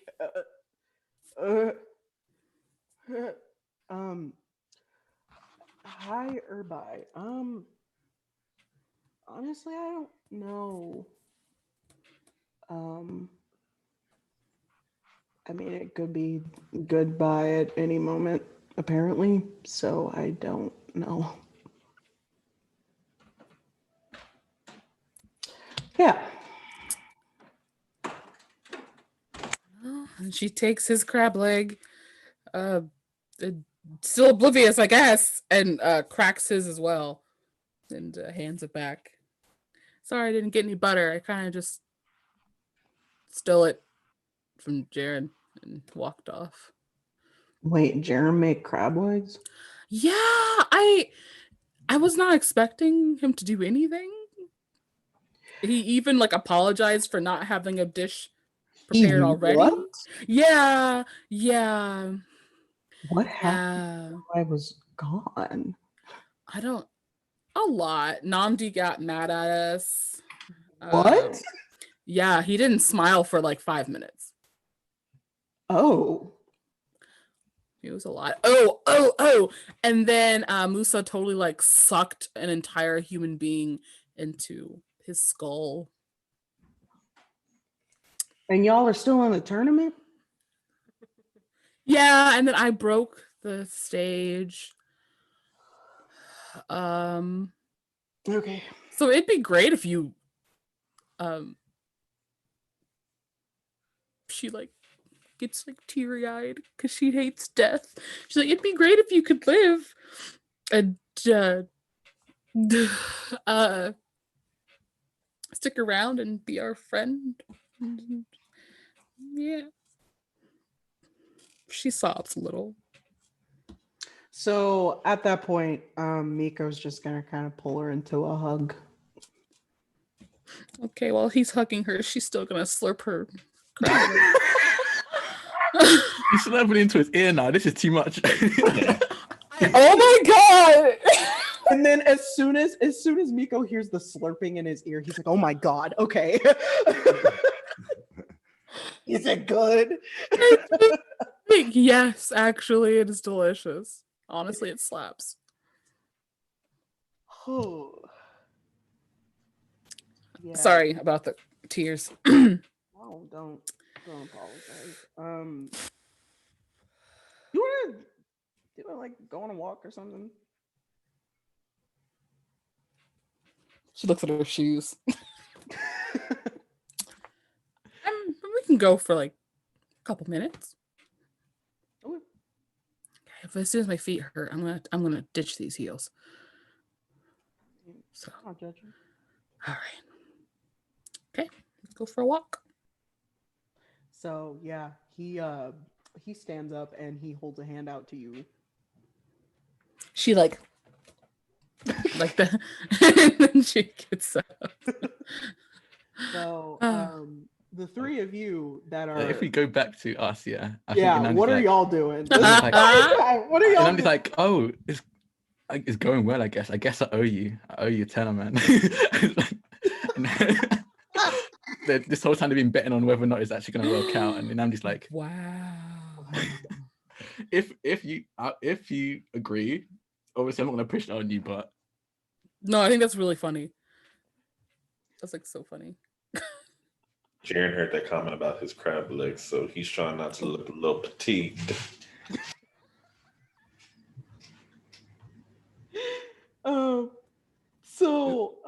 What do y'all want to do? Y'all can eat. Y'all can mingle with the other team too. There's a lot to do. There's like people are playing games. People are doing the electric slide off the one side. Like it's a cookout. I'm gonna go make my plate. I don't know about honestly, y'all. same. And then when y'all start walking over to gather your plates and stuff, and you start putting food on there, you just hear Ella's voice like from at the other end of the table. She's like, "Be careful in that white."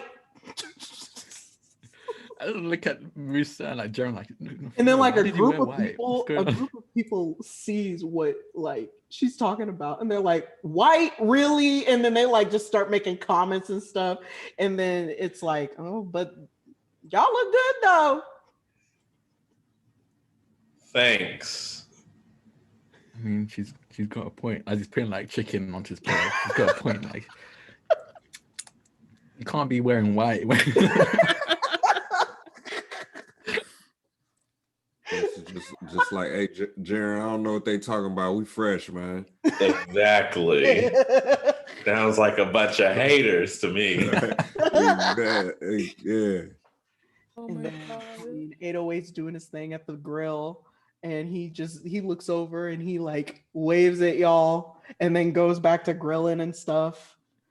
Literally just Take everything but the potato salad. Ouch. oh, Y'all wrong for that. wrong. Y'all Oh, wrong for wrong. I think No I think shade. Shawnee should roll for it and see if anyone touches her potato salad. Do it. Do it. Do it. that. Does that role even work in this game? I have no clue. I don't know how that would work. We'll find out. Roll. Okay, let's do Oop, it. Roll intimidation. a charm. Let's see how charming this potato. See how charming my potato. Roll a salad is. d6 for me, and if you get higher than a 3, it's a success. Come on. Higher Come than- on, mama. It needs to be higher than a 6. I will stab. Oh, it's Oh. a 6 though. Okay. What'd you get? Okay, it slaps. Okay. It's a 6, so it's the lips. Oh yeah. Y'all gonna eat my potatoes.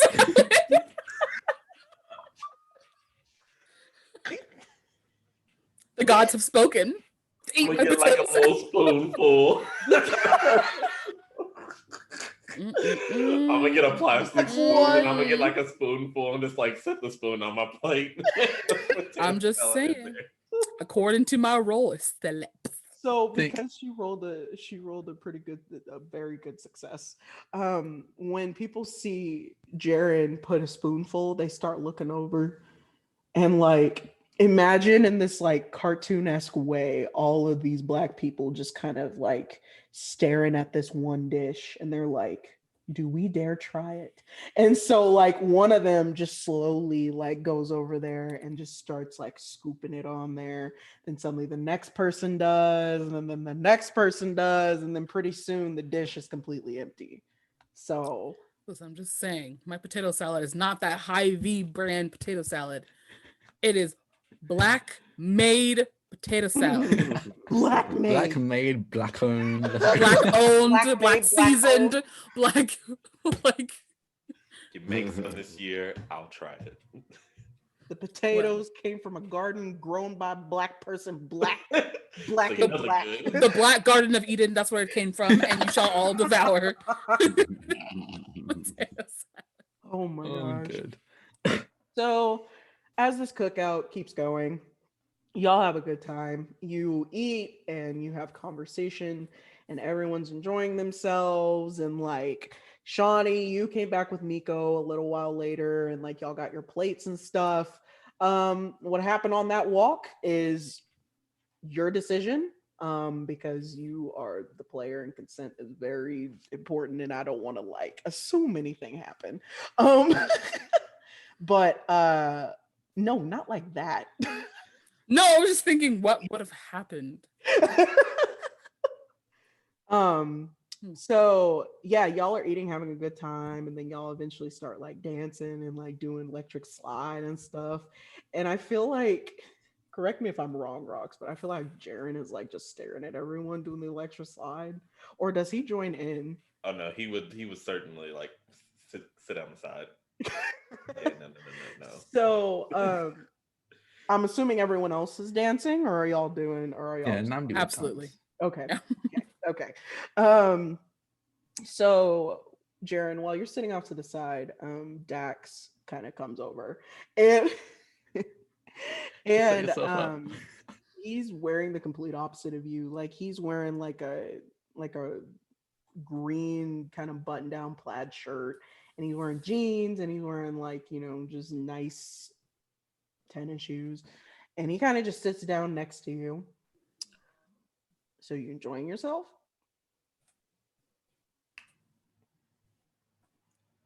Yep. That was enthusiastic.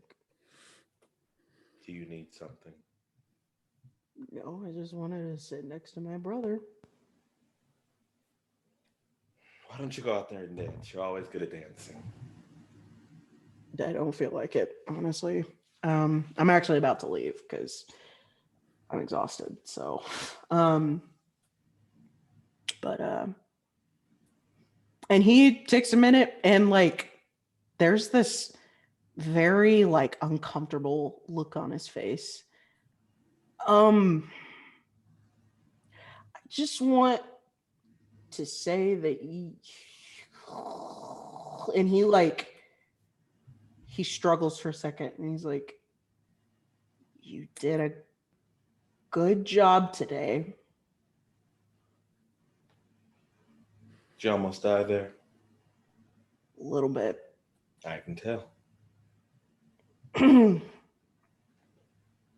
not going to say thank you, but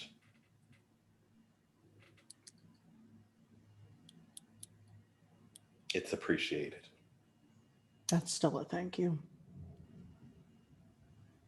And he's just going to look away towards the dancing or the people dancing.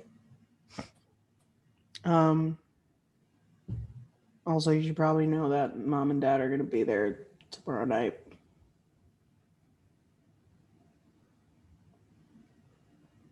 Thanks for letting me know. I figured I would, so you wouldn't be, caught off guard with anything. I plan to win. Yeah, that's always a plan for you. But I'm gonna go. But be safe, and I'll see you tomorrow. He didn't even like look towards you. He just like puts up a peace sign. And he kind of does a little smile before he stands up, and then he leaves. So is anyone else doing anything big before the cookout ends? Not big, but if you go from that scene, that very serious scene, you pan over, you probably see like Namdi playing with like any kids that came over, like probably got one on his shoulders, while the other one, like another one he's dancing with. Yeah. Can I? Oh man.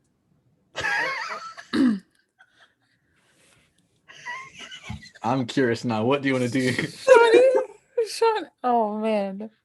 I need a consent check, I think, to say something about kids. If it's about Nnamdi, to Miko.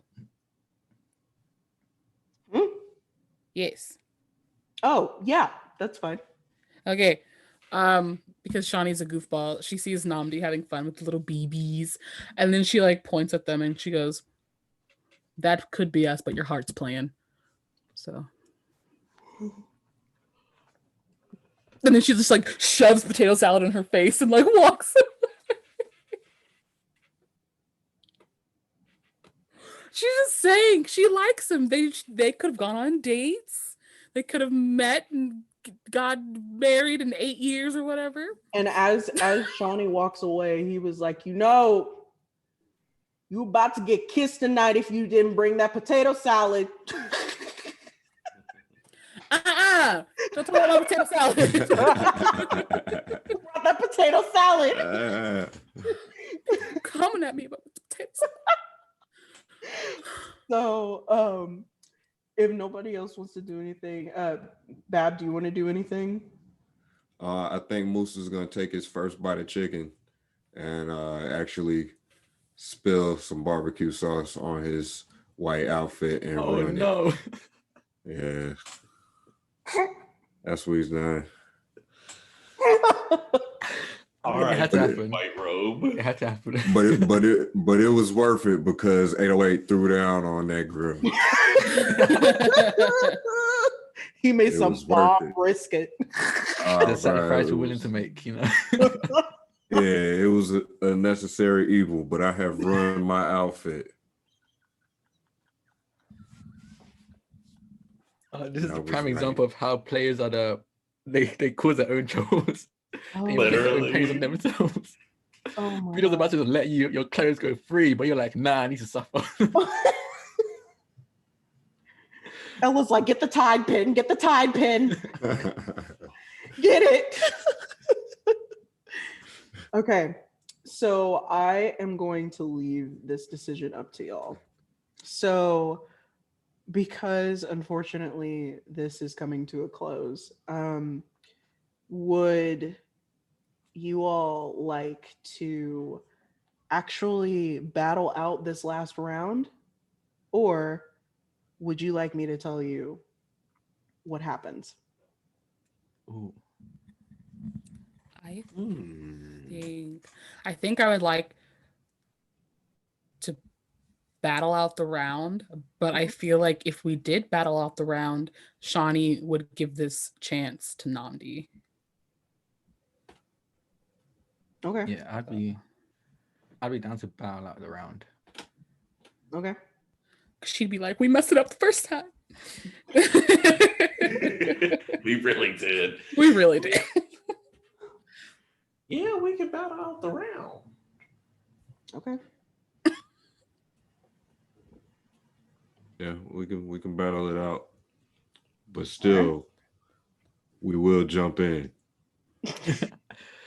Quick question about this last round. Is it like a one person, like one-on-one with like teammates, or is it like, how's this one So working? it's team against team. Okay. So Okay. yeah. Yeah. I thought it was gonna be another Namdi. Mm-mm. It's team against team. So yeah, the four of you would be battling against the four of the Achi, essentially. So so okay, since y'all want to battle it out, the cookout ends and all of you go home, obviously exhausted. And because cookouts, they take a lot out of you. I don't know who hasn't left a cookout drained, like your soul is gone. And then you have to get up early the next morning because your parents refuse to let you sleep in. It's fine. But anyway, so y'all get home and immediately just pass out. Especially because the next day is going to be a really long day. So Miko ended up having to go back to the clinic that he came from,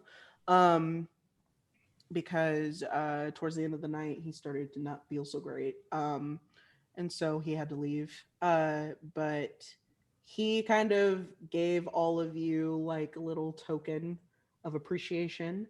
So on the beginnings of each of your turns, you all get the same 2 advantages that he gave you before. So it's the next day, and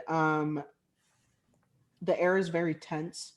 Unlike the days before with the tournament, today feels really heavy, and you can't really pinpoint why it feels heavy. It just does.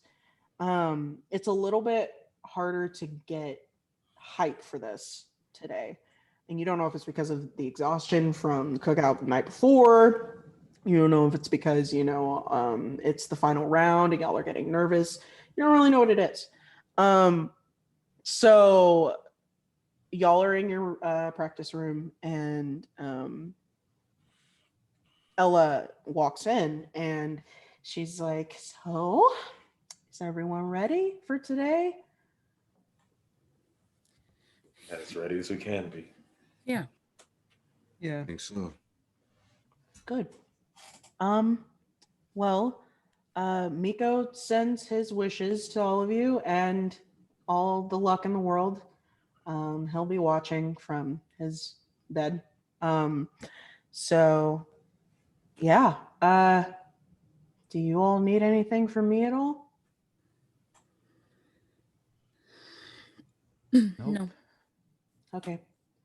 We have about 5 minutes before the round starts, so take this time to focus, concentrate, do whatever you need to do to get into the zone. And once the announcement comes on, then you all will be sent up. Ooh, actually, I do have a thing.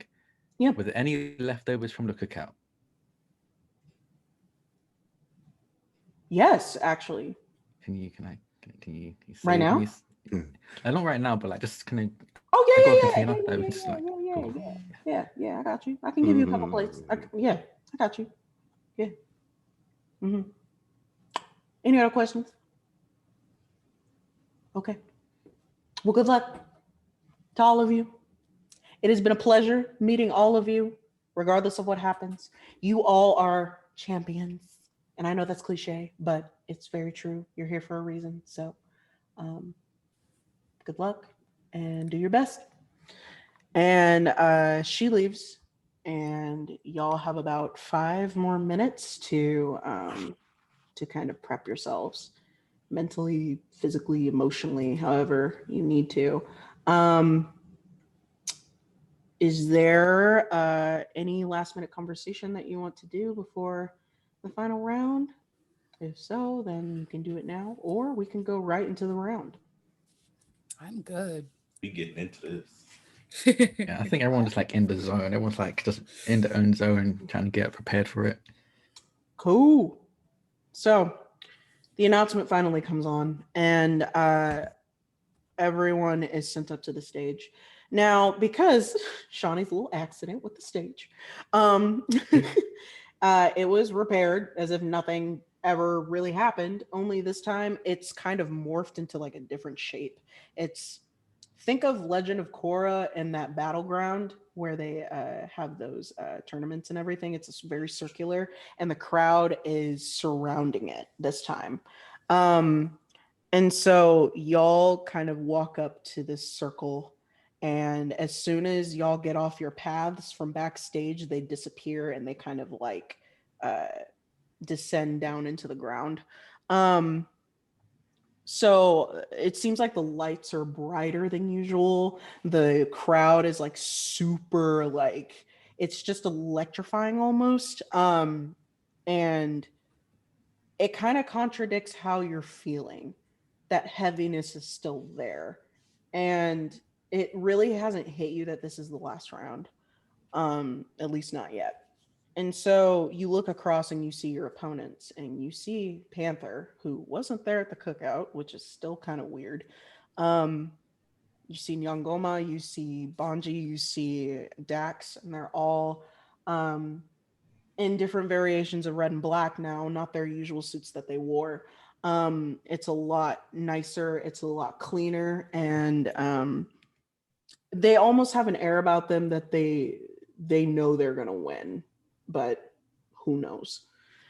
So after the crowd kind of settles down, Ella comes out and does her pre-speech about, the Summit of Kings and how it came to be, and the 16 Jalen's that kind of made it possible, Grandmaster Flash, and how he founded Boogie Cove and the Way of the Jalen, all that philosophical stuff she goes through. And before you know it, you hear "Let the round begin." And y'all get the first move. Ooh. I think Inami's going to start with a dramatic preamble. So it's just going to be essentially him trying to rile up the crowd again, because from last time they definitely lost the crowd on their side. So it's going to be him just starting off with a simple beat that gradually gets faster as he's trying to rile up the crowd, get the crowd involved. And yeah, I'm going to roll performance for that one. Okay. Yes. So I have no idea. I still don't really understand. You're good. mechanics for That's this. okay. My performance is a 4. My aura is a 3. Okay. So you're going to put 1 in your talent die, Yeah. 3 in your knack die, 4 in your luck die. Yeah. Difficulty is 1 because they're already pretty high. 0 disaster. And like 2 complication. Oh yeah. Ooh. Oh yeah. Oh yeah. So as soon as you start playing your beat, immediately the crowd gets even more hype. Like people start jumping up and down to the beat that you're doing. People start like clapping, and some are singing like just random stuff, and like everyone is going crazy for y'all. Ooh. Oh, go ahead. Oh, I was gonna say, Shawnee wants to aid in his opener with her own to kind of keep their momentum going. So Okay. let me do this. And she's gonna try with her opener to try and trick them into being on their side. So let me. Bum, bum, bum, bum, bum, bum, bum, bum, bum, bum, bum, bum, bum. That's copyrighted.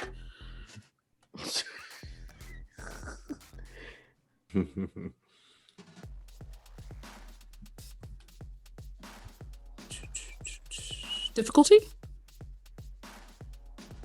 Let's say a 2. 2. Mm-hmm. No disaster die? Nope. Complication?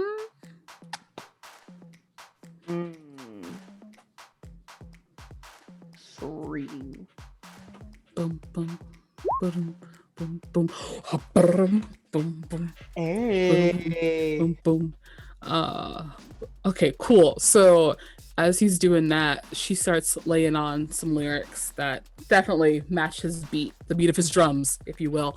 And because she passed it, she's also going to use straight out of the gate. She's gonna go and use that cipher she can get now and use insulting cipher. Okay. She's gonna use it on their group. So let's no, she's gonna use it on Panther. She doesn't like him. So let me try that again. So as this is going, she's like, your mama's bald headed. I want to love you. Difficulty? Probably like a 2. 2. She's like, I'm gonna bust your kneecaps. Your mother was no, I'm kidding. Complication? A 5. 5. Yeah, because he's a jerk.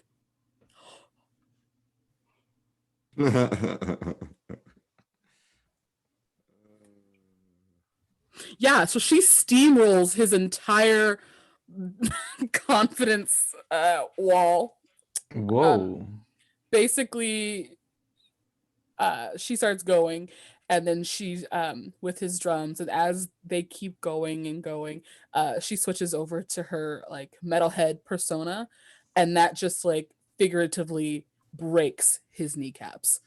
But basically it's just like shaking the very ground he is standing on for that success. So he's kind of like wobbling. So yeah, he's gonna go ahead and use Pride Before Glory because he needs to get his pride back. That's the thing. So he's gonna go ahead and do that. I already put the stats in because I'm not playing. So here we go. Oh, look at that. Oh, look at that. So let me go ahead and roll a d6. I'm not playing. I ain't playing. I know I'm playing, but I ain't playing. I ain't playing. I ain't playing. I'm not the Wayne. Ain't the one. So that you brought him down to 2 pride, and he's gonna go right back up to 5, and because of that, he's gonna find the confidence to do his opening line now. So Hope you choke. Get him. hope you don't. Hope you choke. He's gonna use performance. Yes.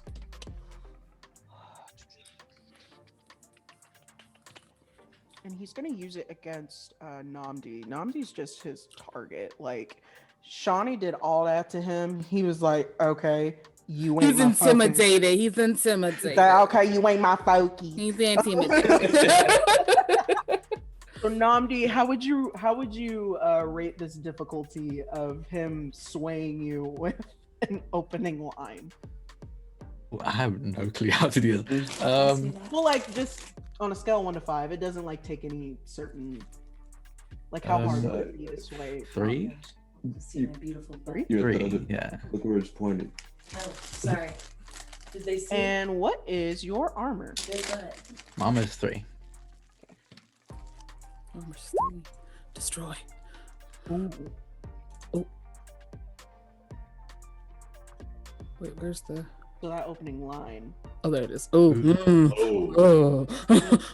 That opening line, he literally comes back with a vengeance, and he takes that anger that was built up towards Shawnee and points it at you, Namdi. So let me see. 1, 2, 3, 4.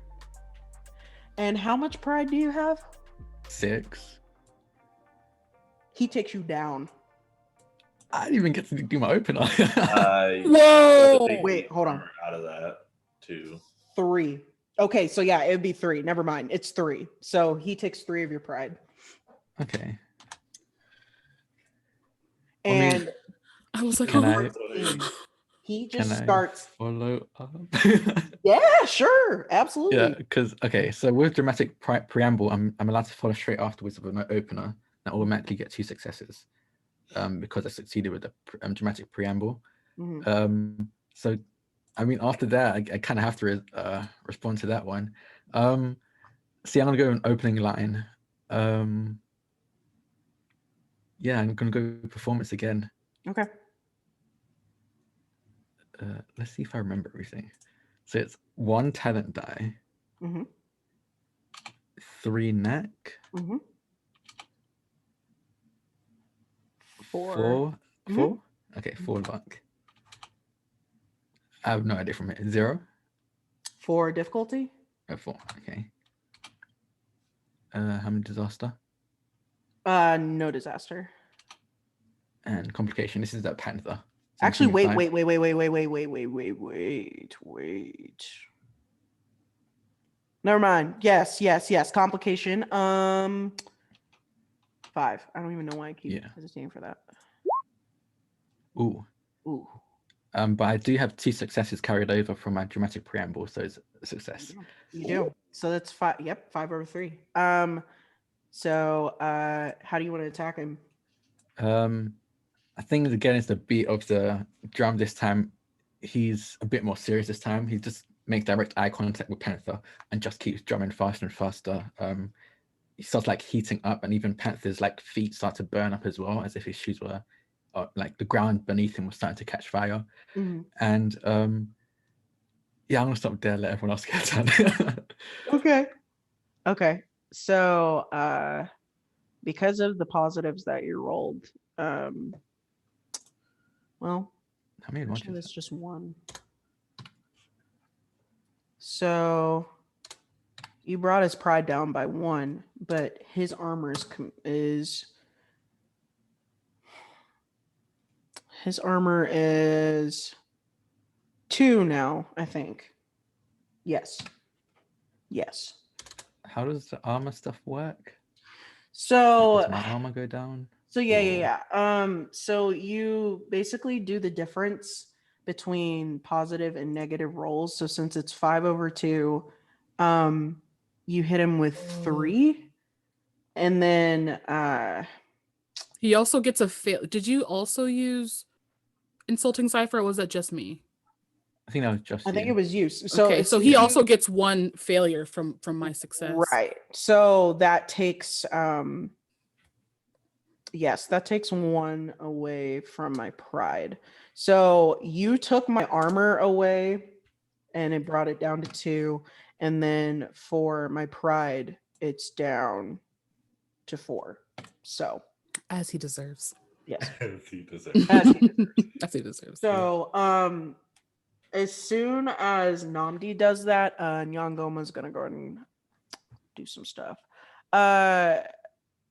First off, she's gonna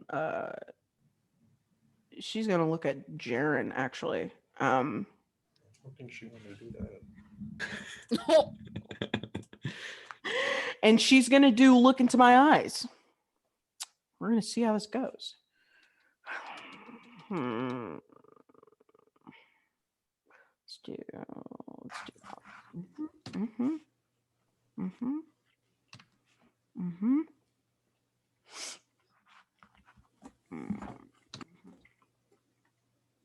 How difficult would you say this is, Jaren? 3. And what is your armor? 4. Ooh. He up there. Ooh. Okay, so she looks right into your eyes and you start seeing you just start seeing water kind of rushing towards you. And as she's saying these things in these verses and she's describing everything, you start to feel it swirl around you. And then as it's swirling around you, you start hearing your brother's voice saying like really awful things to you. And then you start hearing your dad's voice, then you start hearing your mom's voice, then you start hearing everybody's voice on the team. And you even start hearing Ella's voice, and it's kind of cascading around you. And so you take 1 to your armor. Okay. And she just keeps going and going and going. And yeah. Yeah, he kind of like just drops to his knees and he's looking like he's cowering. Mm-hmm. So while Jaren is down, Dax is going to do insulting cipher on him. And The brother. I know, right? Deception. This Wait, right. Dax is doing this to Jaren right now? Yep. Family He fake. feud. Literally. He's so fake. He's a good luck. Good luck. I wonder why we ain't close. Ooh. So he starts in on you, and pretty soon him and Yangoma's voices start becoming one, and they're saying the same things at the same time, and it's getting crippling almost. Like you can't move. You feel like everything is just closing in, and you take 3 to your armor, and whatever's left over you take to your pride. Okay. Okay.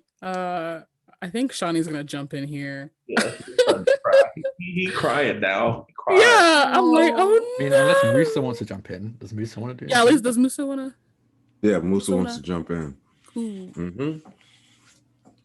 Pen iron. Musa would like to come in with a dramatic preamble. Okay.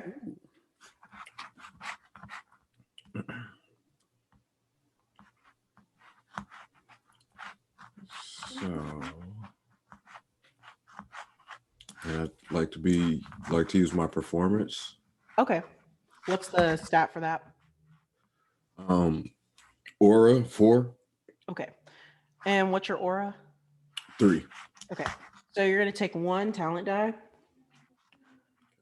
3 knack die, 4 performance. Difficulty. Who are you directing this at again? Nyangoma, the one that attacked Darren? Yes. Okay. 3 for difficulty. 0 for disaster. And complication is 3. Yeah. Ooh. Okay. Okay. Okay. How do you want to attack her? I'm gonna come in with actually some assistance from 808 and let him do his little transformer thing into a subwoofer and just start letting off some beats and shaking the ground, cracking the ground. And we're gonna have to pay Ella King again because we tearing the place up again, but it's what we got to do. This You know? is what we gotta do. Yeah. So you brought her armor down to 0. So she's looking a bit shaken right now. But her pride is still intact. But yeah, her defenses are gone. So yeah. So Bonji sees that you are attacking his sister, and obviously he does not like that. So he's gonna actually attack all of you with sound effects. We'll use that. Oh, goodness gracious.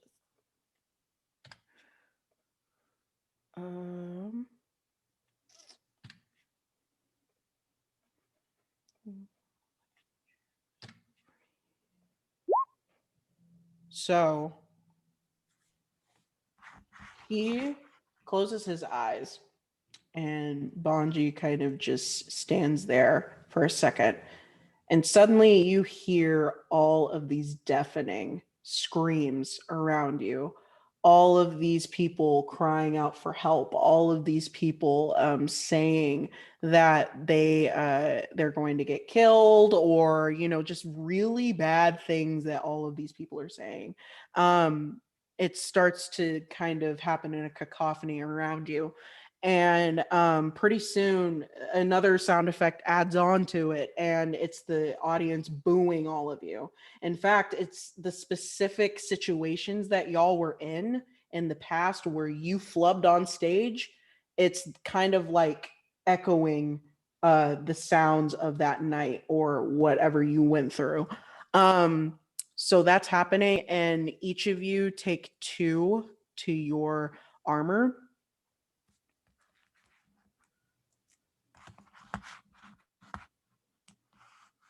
So that's Bonji's move.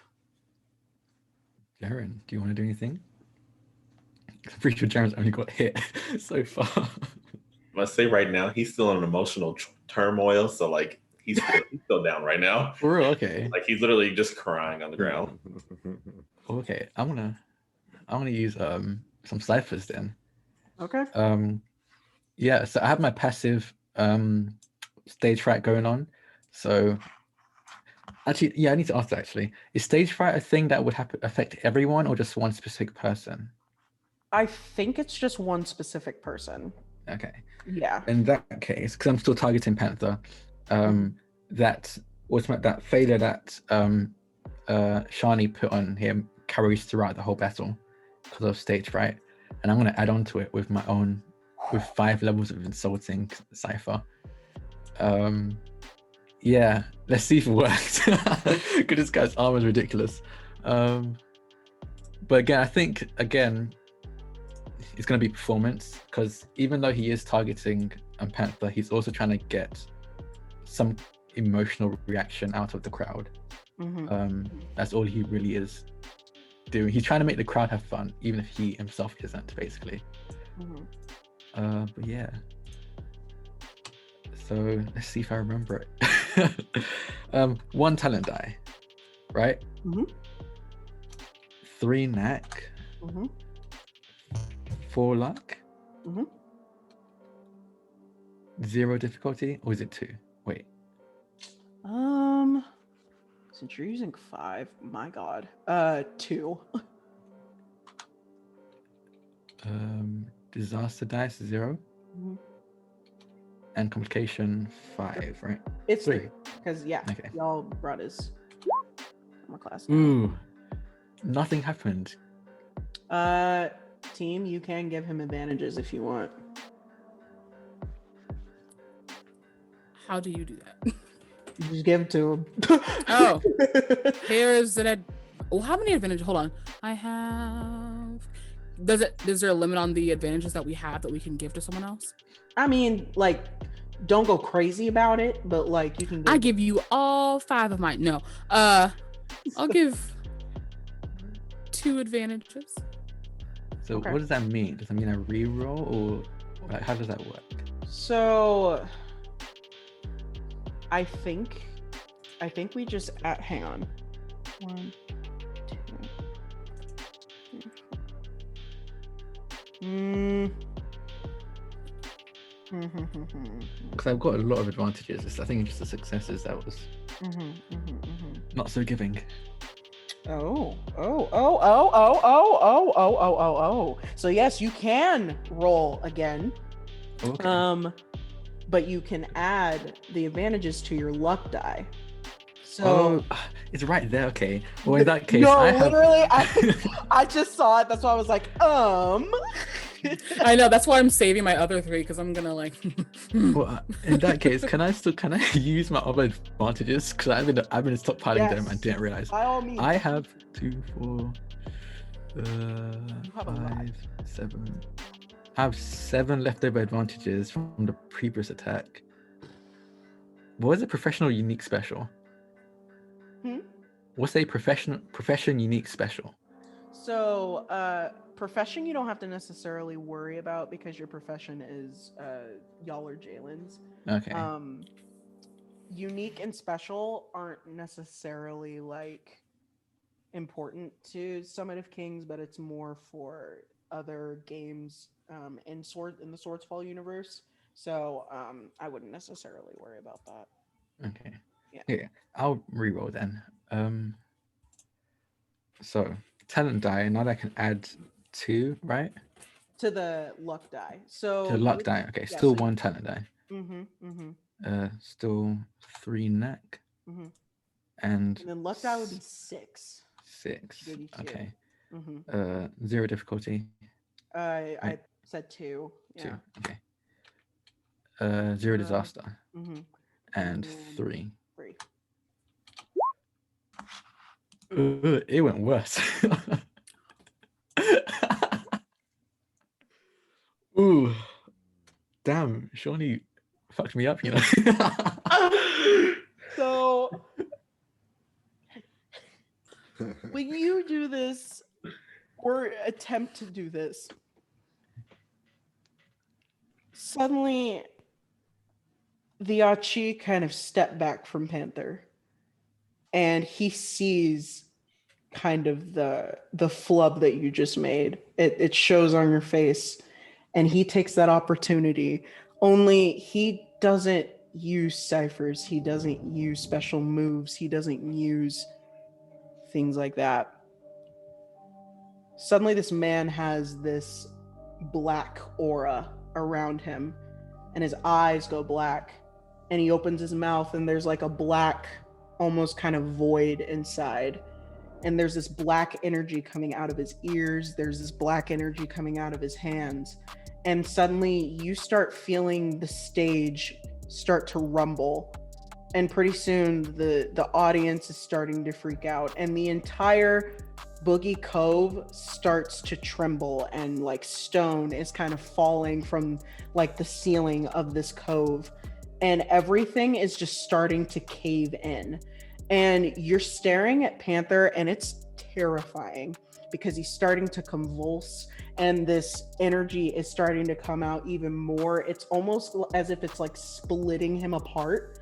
And suddenly you start to hear explosions happening in the background, and you start seeing things kind of going up in smoke and flames, and you see people running and panicking, and even the Achi, like the rest of the team members, are looking and they're like, what is he doing?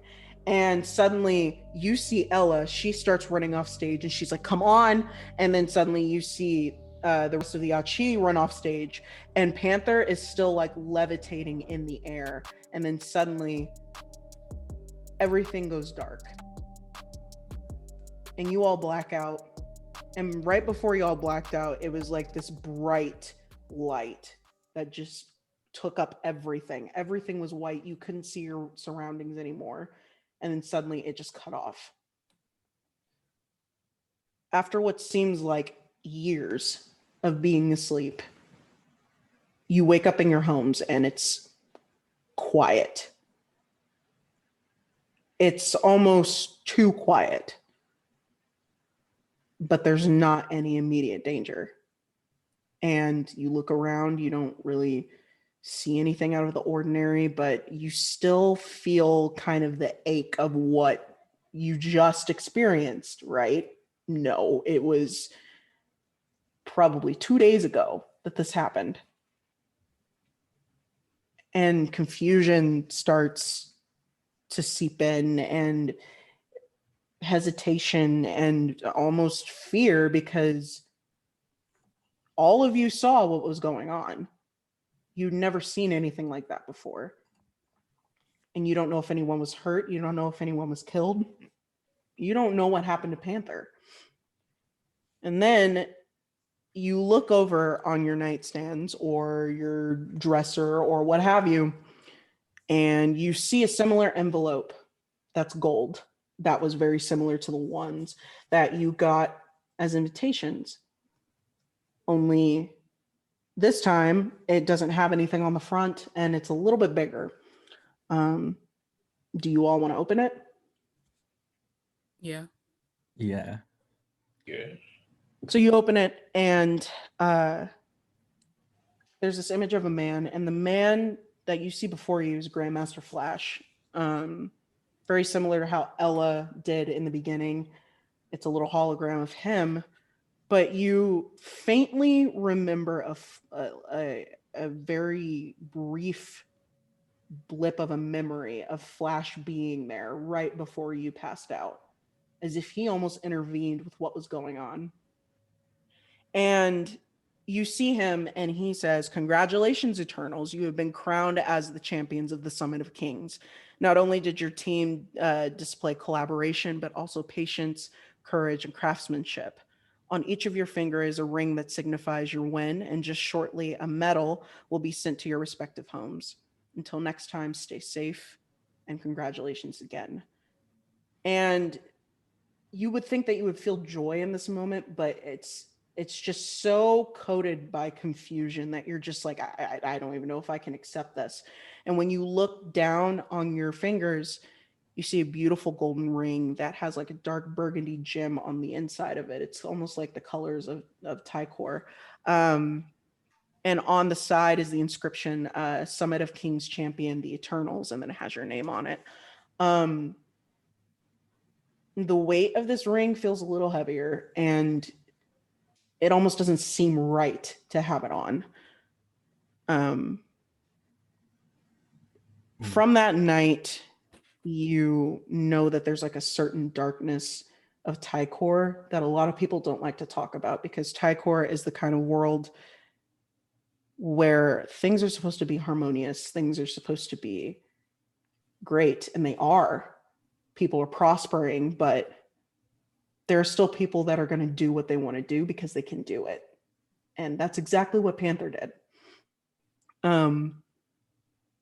Things just tend to happen. And no one knows what happened to Panther that night, what power possessed him, or what he was planning on doing. And he disappeared without a trace. And so did Miko, completely.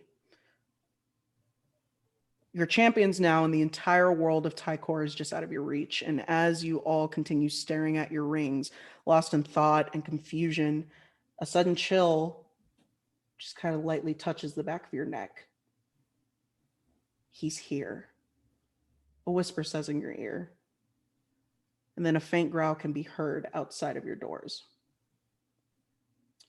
And that's where we're going to end Summit of Kings. Ooh. Oh, man. Let's add something real quick. Oh, wow. Just so Namdi's end, because I think that whole scene was like perfectly shot where you don't see his face. Like you just see him like milling around, probably reading the letter. And then he kind of like looks at the ring, and when he hears that, he pulls the ring off and places it on the table. And when you like pan up to his face, you actually see like the first genuine smile.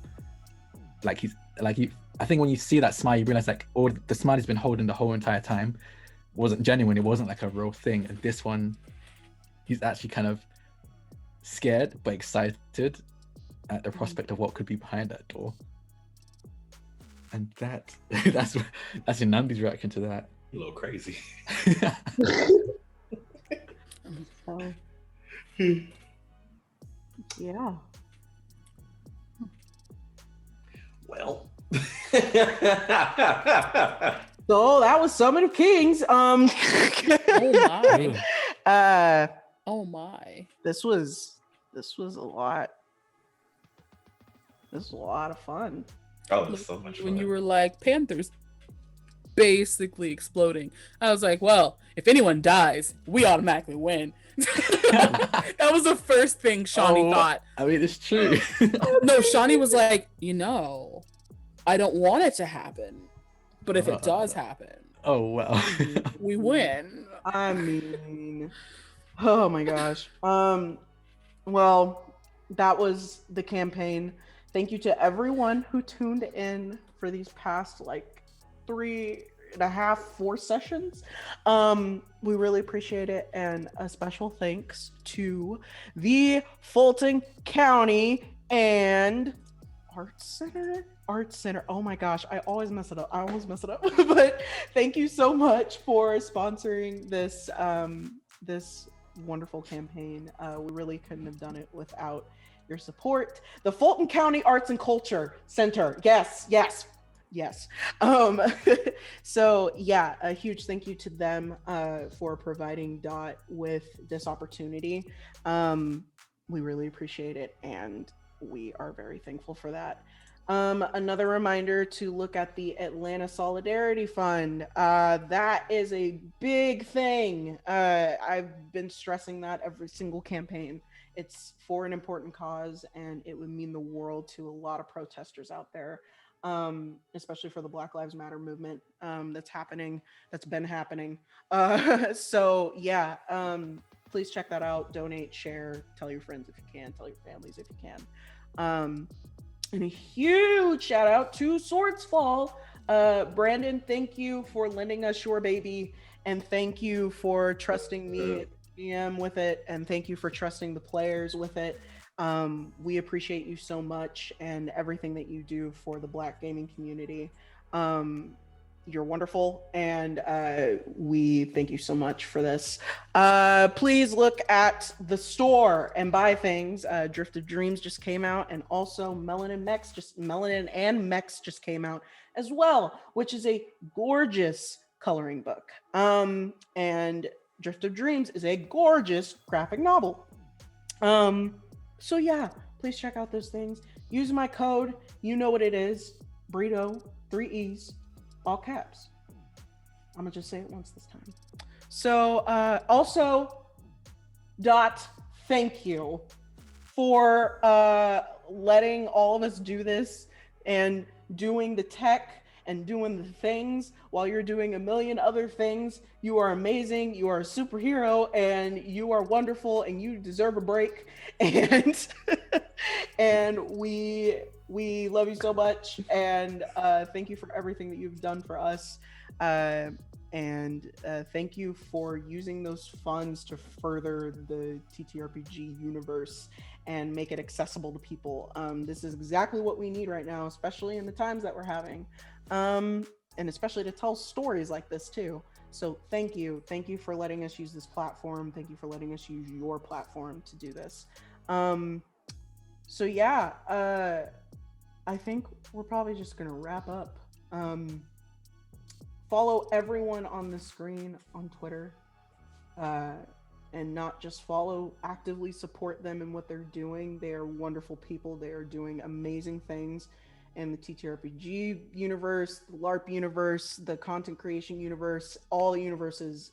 They are doing something, and now more than ever, we need to support Black creators, and not just by following, but actively.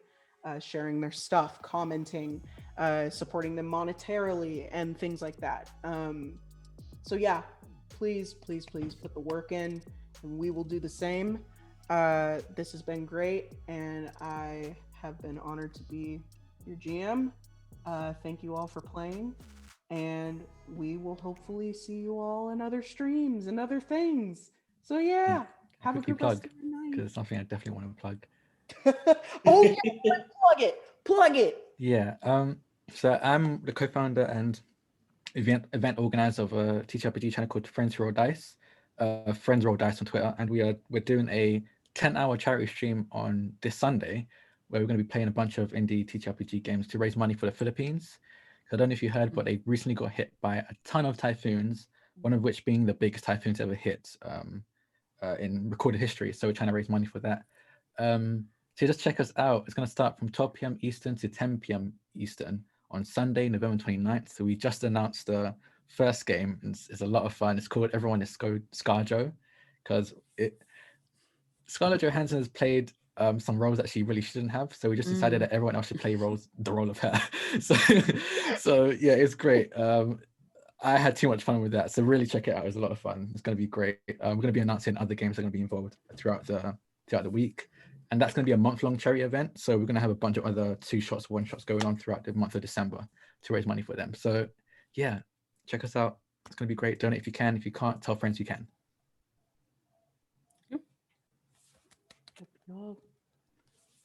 Okay, I guess we are gonna sign off. We'll see y'all later. Bye. Bye.